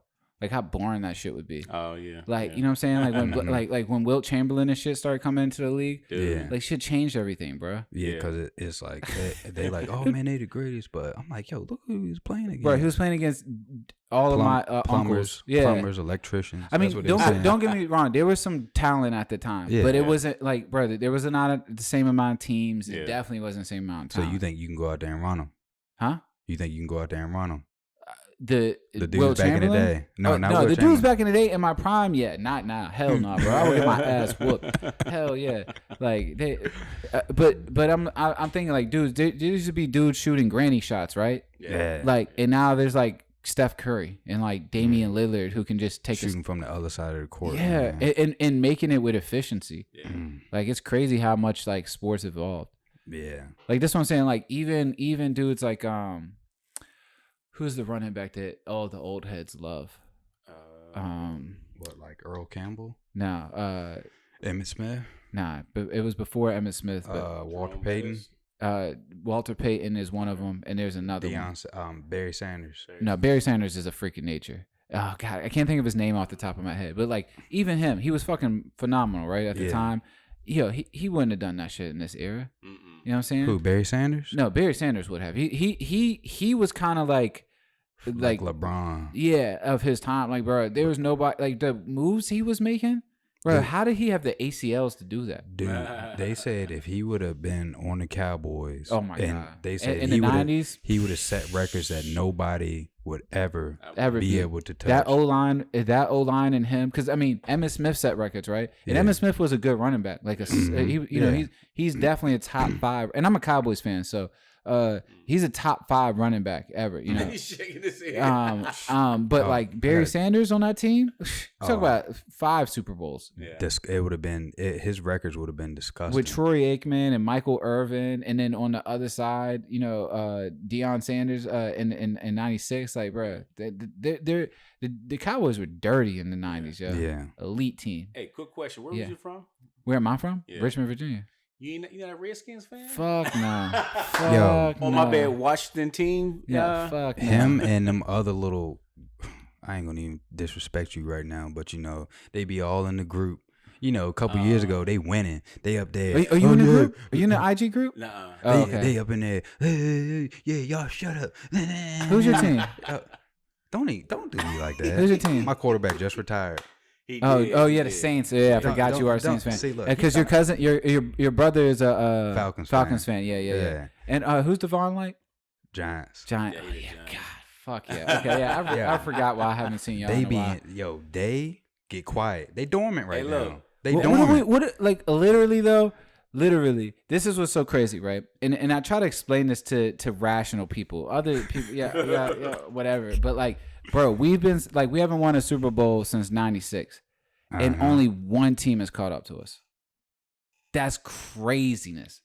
One team. Yeah, y'all bought those though. Okay. Yeah. All right. And the Buccaneers didn't just buy a Super Bowl. They literally went and bought everybody. Antonio Brown didn't get put into the last week of the season or some crazy shit like that. I was talking to Bill, Bill in the group. Yeah. And him and Banks, they both Tampa Bay fans. I'm like, if you look at Patrick Mahomes' face before that game, something was up. Yeah. Bro, you got to see 2 of the O-line men were hurt. And that's a fishing ass O-line. Yeah. And then that shit with the fucking assistant coach, the couple of days before the Super Bowl, it was already planned out for them. Yeah, they wasn't gonna win that. I mean, it's just the energy wasn't there. Yeah. You're already working with an insufficient line, and against a defense like that, you know what I'm saying? And then your coach getting booked on some like murdering. He murdered. I think he killed. I don't say murder. That's insane intent. He killed a child in that accident. What? Yeah. So it's like that energy's fucked. And you can't. You would have to really pull off a miracle to win something in those type of circumstances. Mm-hmm. And I mean, Tampa Bay was good on both ends of the ball, bro. Yeah. Their defense was already fire, and then Brady had all of that firepower, bro. He had 3 fucking amazing ass receivers, including Gronk. So Mike Evans was Antonio Brown, Gronk. There's one other dude that was what's his fucking name? I can't remember his name right now, but bro, they just had the good one, Godwin. And the running back was going off too. He didn't really play like that all season. Fournette. Yeah, he went off all fucking game. I couldn't stand Fournette because I had him in the fantasy and he didn't do nothing. That's what I'm saying. He didn't do shit. Trash, man. I was like, yo, and now you want to go off? But that's what happened. They had a fucking such a good receiving core. That's what they planned for, and then you don't adjust to that running game, and then they just grounded and pounded, and then took them. I mean, I think that was one of Kansas City's biggest weaknesses anyway. That for that front 7 that they got, their DBs can hold it down, but they only can hold it down, but for so much. Yeah, I mean, and against that much, firepower, bro. Yeah, that's a lot of firepower, and the fact that they're all coming back. I would say they all coming back. So who's the Saints gonna start? Are they gonna go with Jason? So I called the organization and I got something established. So we're gonna trade half our defense for Russell Wilson. Hey, yeah, he's on the market. So we gonna do I ain't that. lie. There was a rumor that he was coming to Cowboys. He wanted I to. hope not, man. So it was like Are you a Cowboys fan?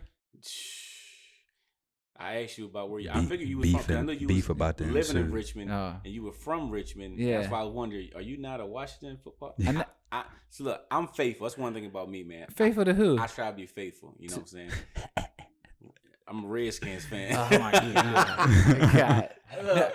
And that's the thing. If Dak's healthy, we're winning the division. Stop. We're easily winning the division, bro. I don't know, man. We're easily stop. Even if it's 9-7. Did you see them against Tampa? Oh my God. Hey, look. That's we had the best game again. Yeah, it was the first round. Tom Brady probably didn't give a fuck. That's how they act. Chase Young, I'm telling you, he's the future, man. All my money is. I'm a defensive player. I love defense, man. When I play ball, I play defense. When I look at a guy like Chase Young, man, this man single-handedly, man, like he was fire. He was good. He is just a force to be reckoned with, man. I was so happy, when it was like, yeah, we got this young kid from Ohio. I'm like, wow. So I have been seeing some, things about a dude named Chase Young, and it's like, yeah, we getting him. I was like, yo. He did write a check he couldn't cash in that last game, though. Yeah, no, for sure. He was running his mouth. Yeah. He didn't even get to Tom Brady one time. Not one time. Yeah. That's the thing, though. You gotta chill. Tom's different. Yeah. And Tom is so different.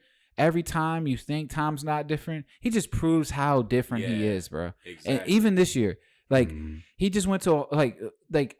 Again, it's like Bron going to fucking, like, everybody's like, oh, if he goes to the West, he go to the West. Because I said that. I said, if he goes to the West, it's quiet for him, right? Yeah. No, it won't quiet for him. He took he got hurt one season. Okay. Came back the next season. And fucking won a championship. You can never count him out. Dude. Yeah. Never count him out. Tom Brady's different, yo. Yeah. They gonna beat y'all. Who? Hey, we might split it with him next year. Maybe. Have you seen Zeke? Y'all both games. No. Have you seen Zeke? Have you seen Zeke? That's all I look for. Huh? Have you seen Zeke? I don't care about Boy, slimmed down. He looking nice. Oh, really? Yeah, he looking nice. Okay. And Dak just got a big paycheck, bro. He did get paid. I saw that. And he deserved it. The only thing I didn't like in that was that no trade clause. So that's why it killed the dreams of us getting Russell. Now, if we got Russell, it would have been a fucking issue. We probably would have won a Super Bowl. Yeah, because that man. I mean, we still could win a Super Bowl. I have a lot of faith in our. See, this is the thing. Kind of much like the Redskins. Long as Dan Snyder's there and long as Jerry Jones is there, we may do something. Yeah. There's no guarantee, and it's more than likely that that'll be the detriment every year. Y'all cursed yourselves because you got a man in Jimmy Johnson winning you Super Bowls. Jerry Jones, this man is actually orchestrating the logistics of the whole organization, getting all the players, and then Jerry Jones don't like it because he's losing the limelight. He losing the ownership of his team because he's that inconsiderate to be, a team. It's a team effort, know. But Jimmy Johnson, he getting too much fame. Then you do that to that man, and look where y'all at. No. Jerry Jones is a fucking plague. Yeah. Any Cowboys fan, like true Cowboys fan, we know. Yeah. I mean, every year we think we're gonna win. The curse is him. Yeah. The fact that he's still alive. Like, you know what I'm saying? Like, he fucked us, man. He fucked us. That's like Dan Snyder, man. Same thing. I can't stand him. You know, there's a rumor that Jeff Bezos is trying to buy the Redskins. I've heard of that. That might not be good either, but you know what I'm saying. But I mean, that's a lot of bread, though. That's a lot of bread. He made Amazon, right? Yeah. True.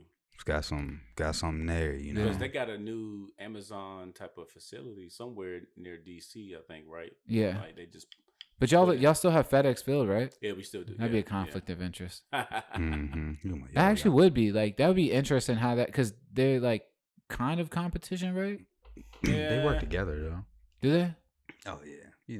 At the post office, man. When I worked there, you got UPS dropping us off packages. You got FedEx dropping us off packages. Okay. It ain't all just you know what I'm saying. Okay. Some of those Amazon packages got FedEx, UPS barcodes on them, but we delivering them. Because you splitting up the work or whatever the case may be. Okay. So, yeah. That's interesting. Yeah. That'd be interesting dynamic right there because there's so much more with Jeff Bezos. He's so tapped in. And apparently when that scandal came out about Dan Snyder, it was in the Washington Post, which Jeff Bezos also owns. Yeah. That's nuts. Yeah, I didn't think about that. Yeah. Like, I'm trying to make some I'm gonna make this happen one way. Yeah, because Jeff Bezos stepped down. Yeah, he's not. I mean, bro, like that's another thing too. Like, bro, what other heights do you need to reach? I mean, I know there was a little scandal going on where they didn't pay the truck or they're taking money from truck drivers, whatever. I doubt he was involved in that at all. Yeah. Like how high he is up in that shit, but it's possible he could have. But either way, it's like, bro, I've been the richest man in the world. I've reached like this pinnacle of like financial success. I've really brought my company is like American, success story. Like I was working out my like living room, and now I'm the richest man in the world. Like, let me do something else. And like Amazon is cool, but it's like it's not like I don't know that it's like the fulfilling job that that could be like something like a passionate thing like football or even like journalism with the Washington Post or something is. Yeah. So. Yeah, that's crazy. But it is helpful. It is helpful as fuck. It's the American dream. Yeah. But we reaching on 2.5 hours. Oh shit, we've been talking. That. Dude. Yeah, we've been going in. Okay. Wow. But we always kind of. I got like fucking tons of text messages. Sometimes we get to it, but like your closing thoughts, everybody's closing thoughts, man. Leave the people with something. Will, Chad. Follow me everywhere at Hooligan Life. That's HLGNLIFE. Be blessed, man. Yeah. Send me all that information.